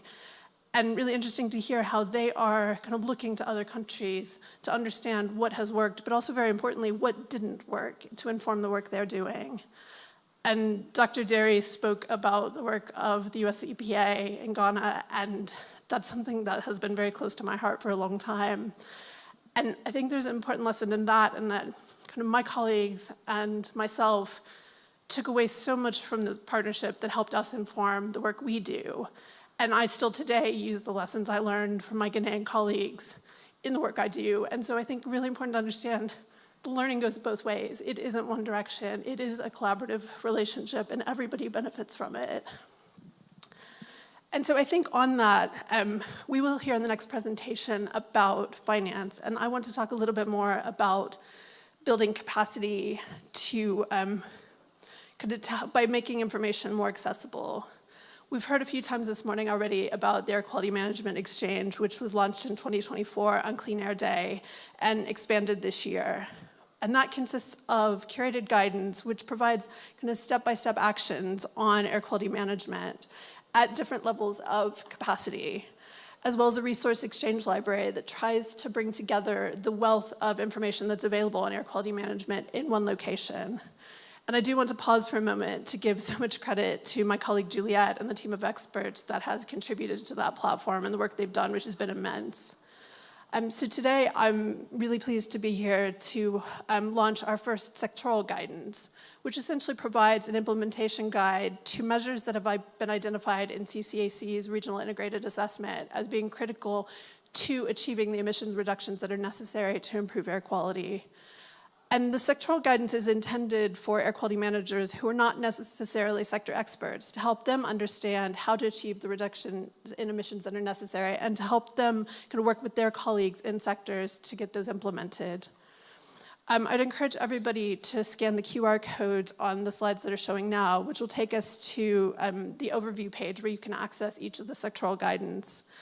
And also note there is an AQMX webinar series planned for the new year in which the experts that were involved in developing it will speak in more detail to what is included. We are planning to launch additional sectoral guidance at the Better Air Quality Conference in Thailand in March of next year. And so we would really welcome additional feedback on kind of what people would find most useful. If we could go to the next slide. So the initial guidance is focused on 4 specific interventions in black carbon-rich sectors. And so just to go over those quickly in the interest of time, so under agriculture, we focused on providing alternatives to crop residue. And household energy, we're expanding access to e-cooking and the key actions that help achieve both of those. And then next slide. And in road transport, improving fuel quality and waste management, tackling open waste burning, and the key actions that are critical to implementing those. And so again, I reiterate the we definitely welcome feedback on the Air Quality Management Exchange platform, the sectoral guidance, and what folks who are actually working kind of in your countries would find most useful. So with that, I'll close and pass back to Alice. Thank you very much, Amanda. Yeah, I was tempted to stop you, but I think this is very interesting because we need to learn the actions that are necessary. Also when I look at e-cooking, I find it very interesting because I think in Africa, one of the shortfalls we have is access to electricity. So it's a good idea, but we really need to deepen on how to get it done. I think we'll have questions at the end, but so let us continue with the presentations, then we'll have the questions. Now we move on to money. Money matters. Money moves. Money makes things happen, isn't it? So now we want to welcome Jane Bastard, from the CEO from Clean Air Fund, who is online. I think Clean Air Fund has had a very strong footprint in Africa. I do recall they started in Ghana. I don't know why they chose Ghana as the entry point, and that may explain why Peter, when he was explaining, they have got done so much because money matters. So we welcome Jane. I will just ask this question. Is she on already?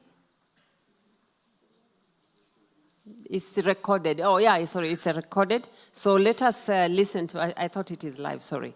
Let us listen to the live, the recorded presentation. Thank you to UNEP and the Climate and Clean Air Coalition for convening this discussion.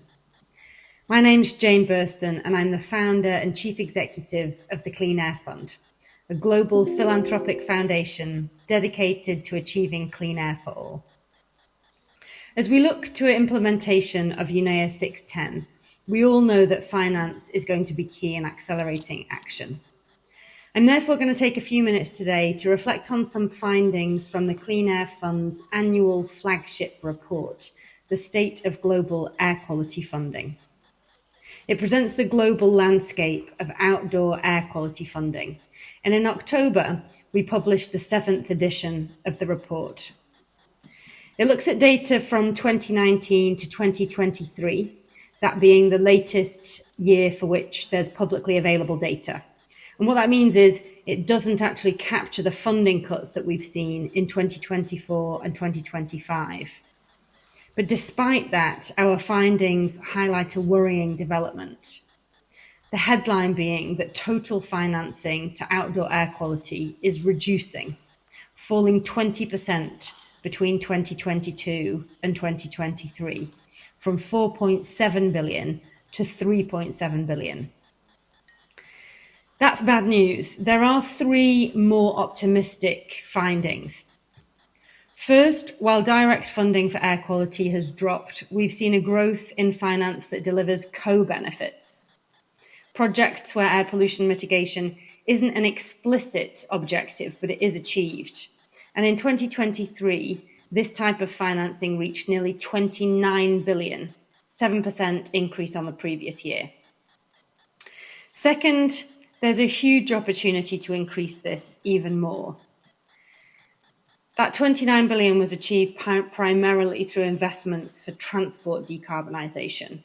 But we know that many high-emitting sectors, including energy, waste, and agriculture, are also responsible for both air pollution and greenhouse gas emissions, and therefore can have aligned solutions. Integrating air quality across climate action will ensure that both climate and air quality benefits are captured, while removing the risk that benefits in one sphere will come at the cost of disadvantages of another. To help this, the Clean Air Fund has supported the development of the Air Quality Toolkit for DFIs, and we encourage all development finance institutions to start using it. It's a practical tool for project officers and managers working in DFIs that provides clear guidance on how to make air quality co-benefits explicit. Third, we've got a huge opportunity to mobilise private capital at scale, and development donors can play an important role in de-risking investments to mobilise this capital. Innovative finance mechanisms can be effective at increasing finance flows for air quality projects, including blended finance, results-based funding, and guarantees for pollution abatement infrastructure. I was also asked to speak briefly on regional disparities that we see in our data. Despite the global burden of air pollution being highest in low and middle income countries, funding is not reaching some of these countries and the regions where exposure is the greatest and will be the greatest in the future. 3 key statistics that highlight this. Number 1, between 2019 and 2023, just 3 countries, the Philippines, Bangladesh, and China, received 65% of total outdoor air quality funding. Over the same period, we've seen a decline in funding going to sub-Saharan Africa, with the region receiving less than 1% of outdoor air quality finance in 2023. Just $12 million out of the total $3.7 billion. It's very concerning. Africa is experiencing the fastest rate of urbanization in the world, with increasing air pollution and greenhouse gas emissions as a result. And thirdly, of the 10 countries with the world's highest air pollution levels, 7 received less than $1 per capita of total air quality financing in 2023. The Clean Air Fund recommends 3 actions to correct for this. First, provide funding for clean air deserts, regions with high pollution levels but low financing, particularly sub-Saharan Africa. Second, support the identification and development of viable air quality projects by providing technical assistance, capacity sharing, monitoring tools, and early stage finance. And third, embed air quality in cross-donor and country coordination. Resolution 610 emphasises cooperation, and we've seen that G20 leaders recently endorsed the G20 Declaration on Air Quality, which reiterated the importance of this resolution and also emphasises international and particularly regional cooperation. The Africa Clean Air Programme, with its focus on actionable measures underpinned by knowledge sharing, can be an exemplar for such cooperation as it transitions from design to implementation. And one final practical step that would support coordination is standardising how donors track air quality finance. Today, inconsistent reporting masks gaps and inefficiencies. Aligning donor tracking systems would allow us to identify underserved regions and direct funding towards where it would have the highest health and economic return. Let me close by saying that UNEA 610 gives us a clear mandate to improve air quality through cooperation, capacity building, and resource mobilisation. The evidence from our 2025 State of Global Air Quality Funding report is equally clear. We know where the opportunities are and we know where the gaps are. With both of these things being true, I'm excited to see the progress that we can make together. I hope you have a productive session and I hope to see many of you again in person soon. Thank you. Thank you to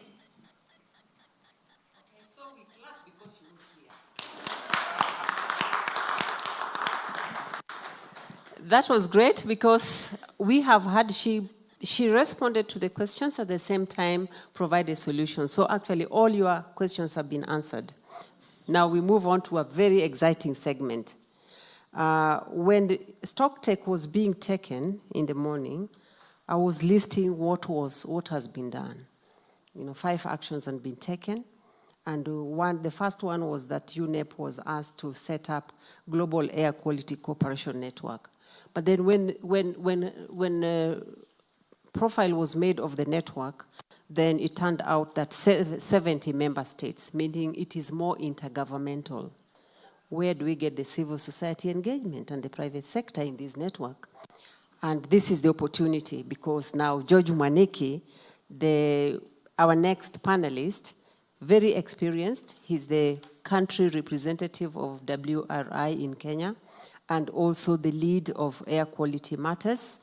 And again, George, even by his stature, cannot be introduced in a short while. So allow me to just move on to the questions so that we learn from him. So George, given the situation where we are, we would wish to learn from you.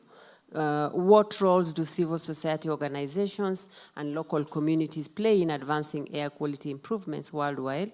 And what practical steps can be taken to ensure their perspectives and priorities and are meaningfully integrated into policy decision-making process? May I underscore, meaningfully integrated. Thank you.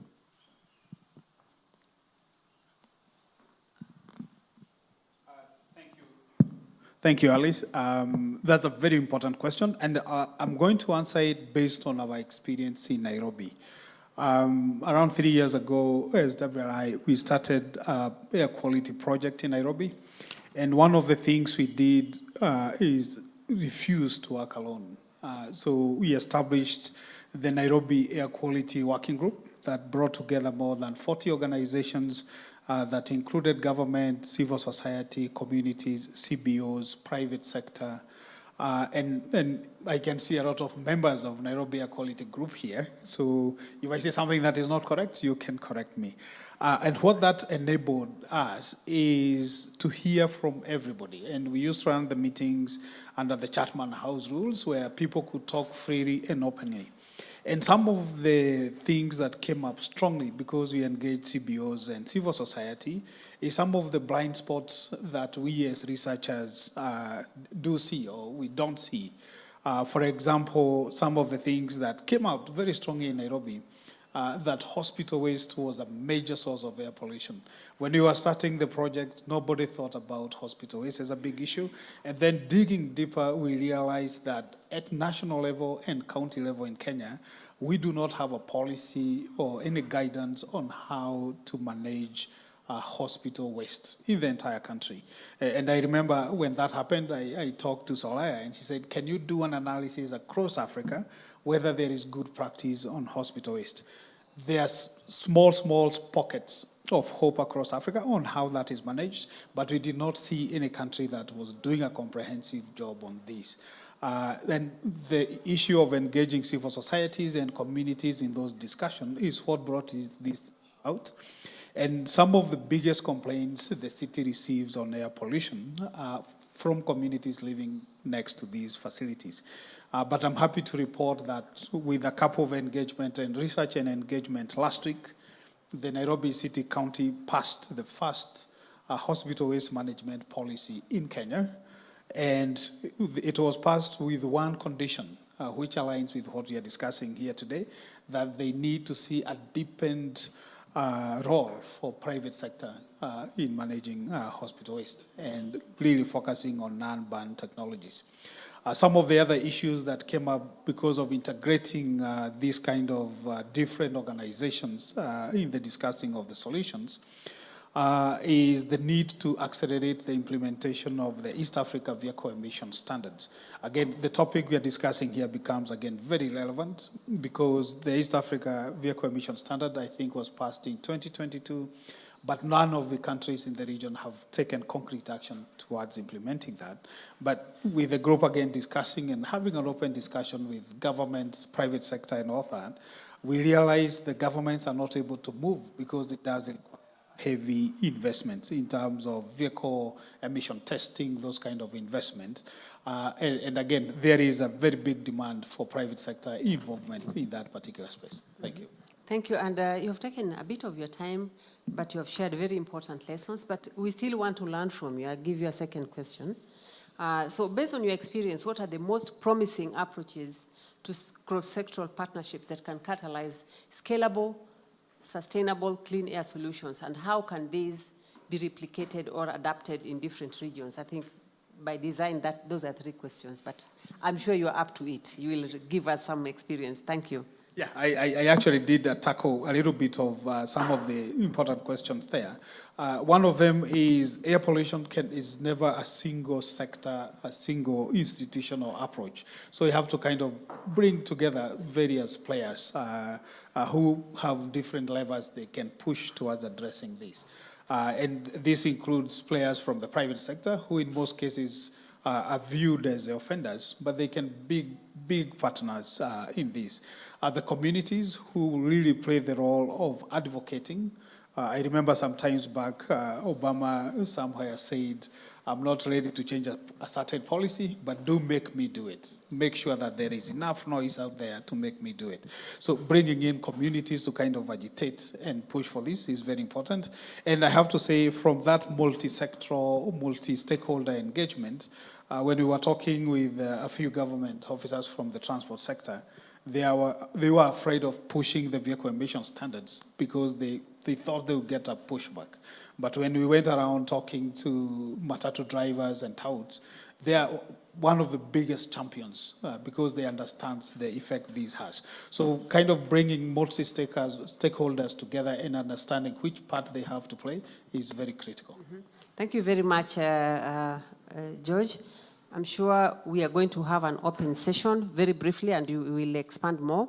But your mention of the need to accelerate East Africa vehicle emission standards reminds me of the continental air quality agreements which were led by Stockholm Environment Institute 15 years ago.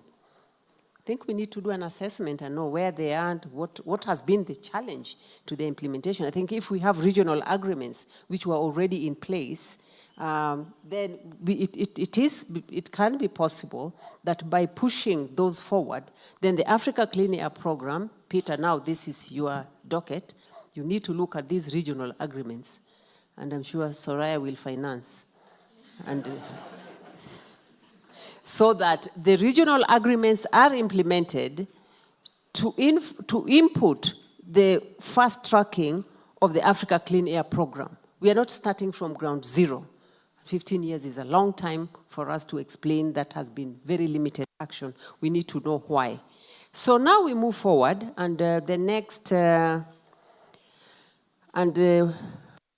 would say the most critical information segment we are now going to look at is, Sophie will tell us what the World Health Organization is saying about this air quality, air pollution issues. And for Sophie, I have these questions. What are the most significant outcomes from the second Global Conference on Air Pollution and Health? And how can these shape the global agenda for clean air going forward? Thank you, Sophie. Please welcome. I encourage all of you to read her bio so that you will know that, yeah. So, yeah, you have okay, fine. Please, the floor is the first question. Thank you, Alice. I will try to be quick. I have 2 slides. And thank you for being such a good introduction for WHO's messages in general. Okay, next slide, please. In March 2025, as Soraya and Sheila had mentioned already, WHO organized its second global conference on health, which convened about 700 participants from 100 countries. But there were not only member states, there was civil society, there was UN agencies and CCAC, and there were C40, there were medical association, and also academic. It was a huge momentum. It was very timely because it was the second one after 7 years. So I can tell you after 7 years, we have seen huge progress. There has been a lot of funding. Even if progress needs to be made, there were much more new actors. There have been a lot of efforts doing piece by piece. So it was really interesting to see. There was a momentum, there was a huge appetite for cleaner action together, and there were major commitments at the end of the conference for about 50 commitments from countries, from cities, from organizations, from UN agencies, from many different stakeholders. The momentum was very high, and there is really an appetite for action to all. WHO as health, health is the recipient of air pollution impact. We are not the one changing, but we are participating to this change. And so at the outcome of this conference, there was also an adoption of this target that WHO is putting forward that has been adopted by the World Health Assembly in May, is a 50% reduction in health impact from anthropogenic sources of air pollution by 2040, which was very much welcomed by the community. At the same time, there has been a leverage of health professionals. The health community, as I said, is not the one who is going to act on transport, on an energy, but they can really raise the voice. So the health community has a role as an advocate for clean air, for health. We also published quite a series of science and policy summaries where you can have all the health aspect highlighted in sectoral solution, but also health impact and exposure, etc. The timing was very good. There is a good momentum this year because the health is quite high on the agenda. So as I said, in May, we had at the World Health Assembly, Ministries of Health had adopted the Global Action Plan on Climate Change and Health, and also the updated roadmap to address air pollution. In September, there was the political declaration on non-communicable disease. Air pollution has been recognized at the highest level at the UN as a major risk factor for air pollution. Action has been much less advanced than for other risk factors because this is more complicated to tackle, as we know. But still, this is a step. And finally, last week, 2 weeks ago at the COP, there was the Belen Action Plan, Health Action Plan, which really featured the different aspects and the synergies in tackling climate and air pollution for health. I will say that while global health landscape at the moment is, weakened, if to say the least, this is a difficult moment in general. However, we have to take this as an opportunity to change the way we function, to be more efficient, to go back to our core mandate, to see what we can do best, where all as organization we have comparative advantage. And I think there is an opportunity for moving forward on that. The demand is high, I will say, for evidence-based action to protect health, and WHO will be there to continue to be the health global authority on that. Okay. To harvest, just a last comment on this slide, just to come back to what Soraya was mentioning in her introduction about the tracking. So on the policy tracking, UNEP is leading this. This is really great. We are very happy to see that. And WHO will be also tracking commitment made at the conference. And we would like to do that jointly with UN agencies and also with our health community. WHO is going to track the health-based commitment. And we will engage with strategic approach with various stakeholders on the health community to track this. Next slide, please. Okay, on the second question about the regional international cooperation for clean air and health. So as WHO cannot provide money, I'm sorry, WHO is poor. However, using WHO name helps raising a lot of money in case. So I think this is to remember. So air pollution has no border, as we have heard, and so meaning that there is very unlikely that countries can really protect their population and mitigate the cost, health cost, social cost, and economic costs related to air pollution by being alone. So they really need to sit together to find a solution. And I think this was alluded this morning, they need a framework that works for all. And this framework is, UNEA is a perfect framework for that. Multilateral agreement, UN agents, the UN system is a really good system to have those discussions there. Recent example for this transboundary on the wildfire. So we hear that there is this resolution. This is great. Wildfire smoke has made headline. It impacts other countries, neighboring countries, and more recently we had this volcano last week, more closely, which has impacted many countries, not only more countries that were that were quite far away from this volcano. And WHO has received a lot of requests from member states for support for public health guidance because of the plume and the ashes of this volcano coming. So this is environmental health emergencies. WHO is going to continue to work on this. This is its role. I want to say that beyond this, WHO's role is normally more on the long-term planning on environmental health. So we're trying really to influence policy making, doing primary prevention, acting upstream with different sectors to calculate health impact so that they can make the right choices. One of WHO's comparative advantages is its convening power, its health, as said before. So nobody will argue against the health, and everybody is always happy to join the club. And I think this conference in March was a good example for that.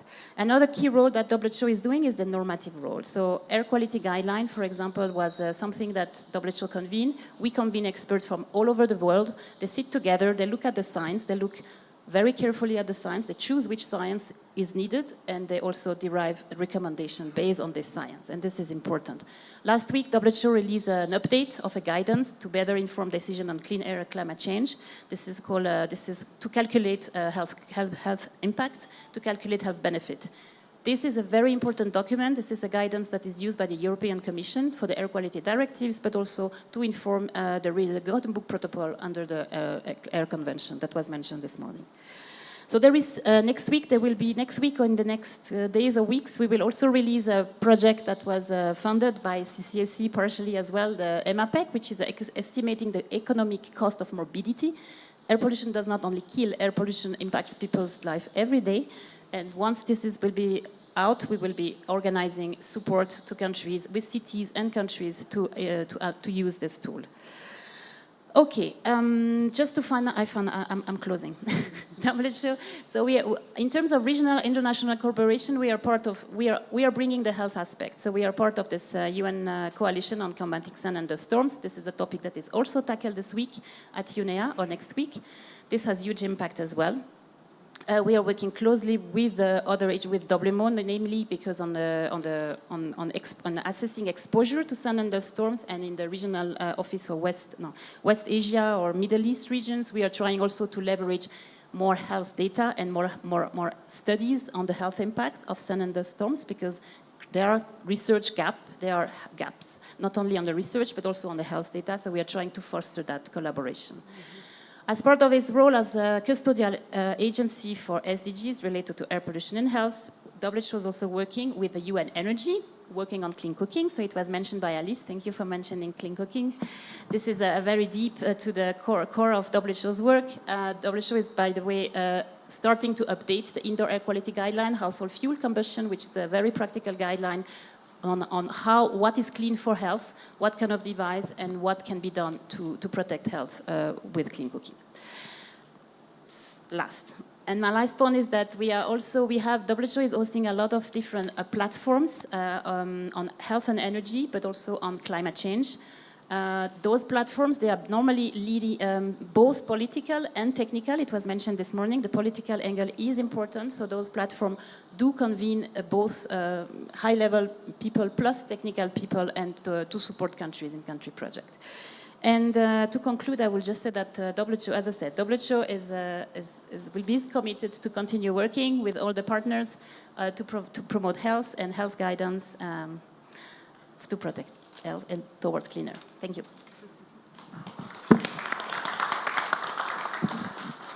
All right. Thank you, Sophie, for that quite deep and extensive coverage of the two questions. And I think you have given us one important message, that even when an organization does not have adequate financial resources, it provides a sound anchorage for partnerships. And I think that is the drive for UNEA Resolution 610. We collaborate by working together technically and mobilizing resources together so that we can tackle this challenge of air pollution. We are almost coming to an end of our session, but before we conclude, there is a voice that has not been heard here, and that is from the private sector. So I will call upon Anderson Kabila of Stockholm Environment Institute to make an intervention. He has no slides, fortunately, and I think it will be faster. As you may appreciate, is Anderson? Yeah, I can see you. Yes, so please, Anderson, Africa is a running continent. You get up and grab the mic and start speaking. Thank you, welcome. Thank you very much. So I'll be talking about an alliance for clean air, which was launched at COP26. So it's actually a coalition of over 20 multilateral corporations with the main objectives of measuring and reducing their emissions, as well as mobilizing finance to accelerate decarbonization strategies. So these companies are actually, partnering with governments and other stakeholders in order to see how they can move ahead in terms of, minimizing air pollution, and also by so doing, improving their efficiencies. So there's some sort of a business case there in terms of, reducing operational costs, as well as, minimizing greenhouse gas emissions. So the Stockholm Environment Institute actually partnered with CCSC and IKEA to develop a guide to assist these companies to measure and reduce their emissions across the value chain, right from raw material extraction to end of life. And to date, about 30 of those companies have actually, reported their emissions through their sustainability report, and 3 of them have also reported through the European regulation on the, corporate social responsibility that was launched, I think, last year. So there's actually a regulation by the EU for big companies, multilaterals, to actually, meet some certain standards. And based on our intervention, the guide that we've developed, they have used that to actually, measure emissions and provide reporting to actually adhere to that directive by the EU. So that's the intervention I have, and if there's any questions, I'll be much more willing to answer. Thank you. Thank you, Anderson. You have been quick, and I think we have gotten very useful information from your intervention. I know we may be running out of time, but you'll bear with us, because when we want to draw lessons learned for action, we really need to converse deeply, and we will have sufficient time for break. But before we move on, we need to, now we have the open session, and you are able to, you should be able to ask a question. You remember we had 4 panelists on site. If we ask one question and we take 5 minutes for that, you are here for 20 more minutes. So really, we need to help one another here. If the question is really, really deep, please ask it and mention the panelists to whom you are asking the question. Don't ask a general question, because there is nobody who will respond to a general question, because there's nobody called general here. We are all individually named. So this is how we'll do it. Let's be systematic. We'll start with this row that I'm facing, and we'll take 2 questions from there, and then we'll come to the back. That's 4 maximum. The faster you are, the better. Hands up. 1, 2. Okay, thank you. If we have time, don't worry. We have to be inclusive. Eh?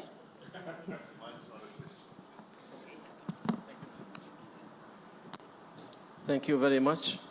I am Ammar Lata from the Ministry of Environment, Iraq, and my question is to you.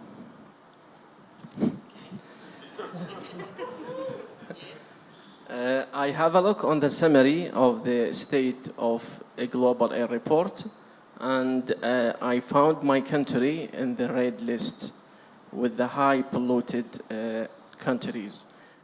My question is how the data has been collected, because as I know, there is no quality monitoring station related to government that share the results to the international agencies, and there is just a small sensors which is distributed in the city, which belong to the maybe private or to some people or to some commercial.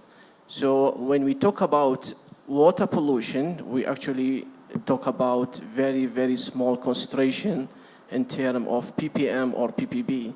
If there is no accurate, reliable data, we cannot depend on, I think. So how the report got these data? Thank you. Thank you very much. That's a very, very easy question to respond to. Anybody from Health Effect Institute? Health Effect Institute. So this is the response. It's a very true one. I was a spokesperson. The producers of the report is the Health Effect Institute. So please, if you scanned the QR code, I'm sure you'll get their contacts. Take it up. I'm sure they'll get a response on how the data was collected. Or Sophie, you have background to that? No. Okay. But I can respond to something. Okay, please help with the response.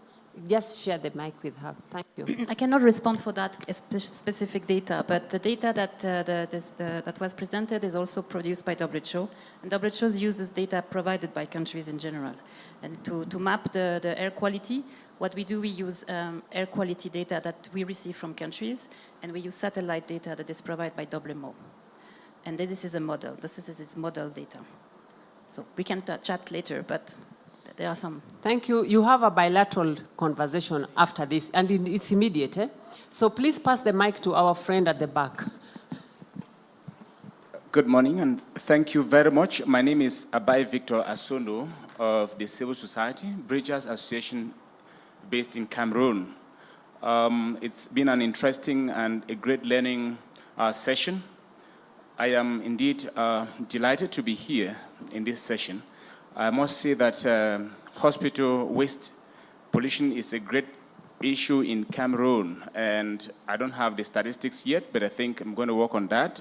So my question goes directly to my brother Anderson. Yeah, I think I got the name. Yeah, of the private sector. I want to find out how we can be able to come in as an organization, probably to work in this area. Maybe if he can be able to provide us with, or if there is another stakeholder here in the room that can be able to provide us probably with mobile sensor monitoring devices, and then whichever way, and probably give us some small capacity building on how we can get into this and create impact for a clean air. Thank you. Okay, thank you very much. Anderson, keep that in mind, and you will take it up because it's quite specific. They are looking for local sensors or something, so you can take that bilaterally. There was a comment here, then we'll move to this other part of the row. Kindly make a brief comment. Yes, thank you. Thank you very much, and apologies for coming a bit late. My name is Stuart Mangolder from the Department of Forestry, Fisheries and Environment of South Africa. So I just wanted to say a few things, and first of all, appreciate this event. This is great. And also to extend my appreciation to the Clean Air Coalition for their support during the G20, the Environment, Climate, Sustainability Working Group. We took the bold move of, as South Africa during our presidency, of putting air quality on the G20 agenda for the first time. We weren't sure what reception we would get out there, but it was a warm reception. It was well received. And as a result, I think previous speakers have mentioned that there was a declaration that came out of the ministerial meeting in Cape Town on air quality. And then secondly, also to express our appreciation for the work on the technical paper on clean air under the G20. All the 20 technical papers we produced under our presidency, of which this is one important one, have been published, so they are all available. Unfortunately, the G20 website that we had as South Africa is no longer operational anymore, but we do have those technical papers are available on the Department of Forestry, Fisheries and Environment website. So they can be downloaded in the form of a compendium. So all 20 of them are together. And then also that we are looking forward very much, and thank you for inviting us as South Africa to be part of this initiative.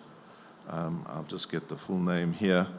The Climate and Clean Air Coalition Trust Fund support as one of the 5 champion countries, together with Ghana, Kenya, Madagascar and Morocco. South Africa really looks forward to being involved with that.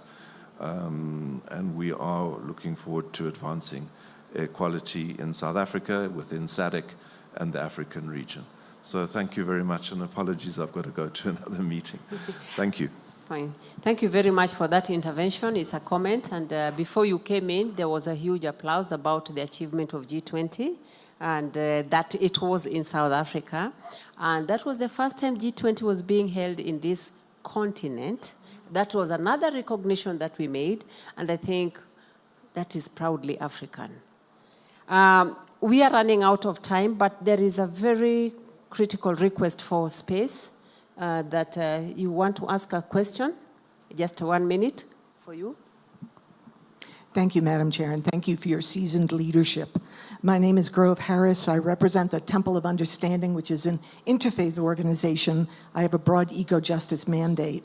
I'm concerned in this session that the waste category conflates plastic waste, which creates in air pollution a certain set of chemical responses and may well be doing us a disservice if it's wrapped in with other kinds of waste, particularly since UNEP is now overseeing the work towards a plastics treaty. Seems to me that very fast we need to know if there are extended producer responsibilities that need to be allocated to the producers of plastics in order to move forward this urgent agenda of cleaning up the air pollution that is damaging the health of the entire world. Thank you. Thank you very much. Bringing the another concept of extended producer responsibilities.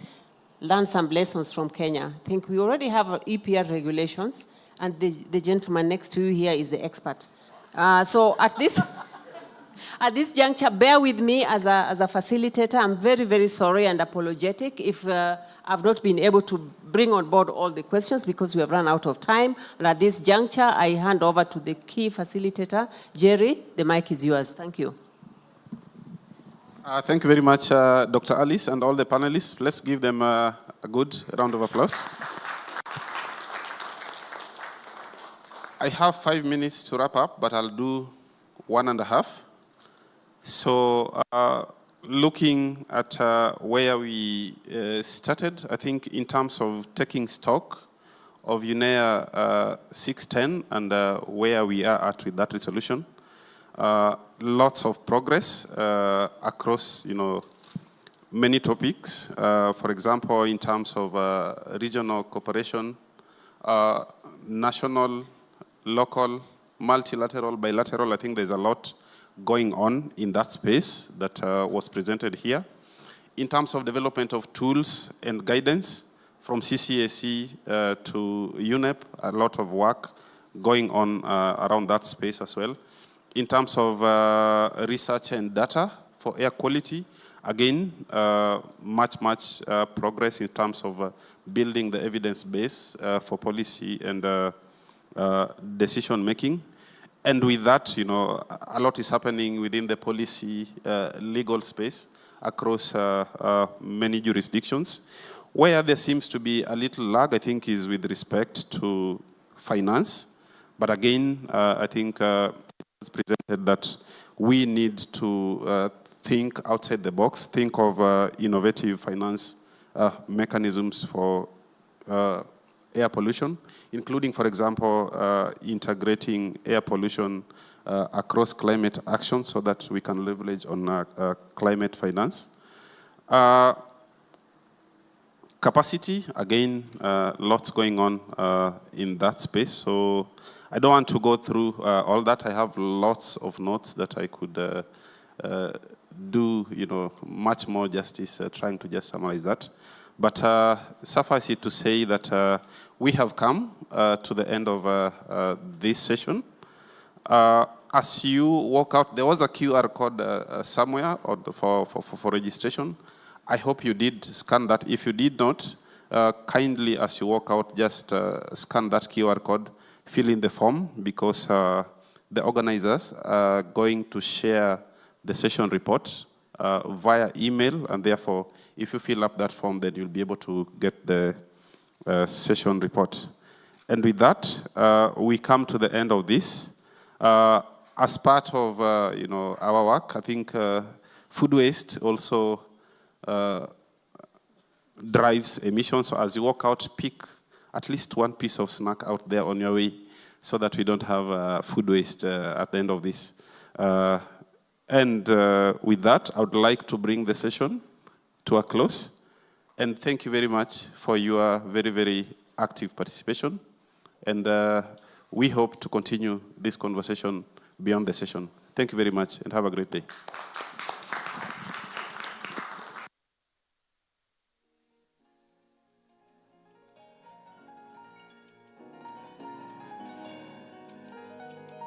Thank you.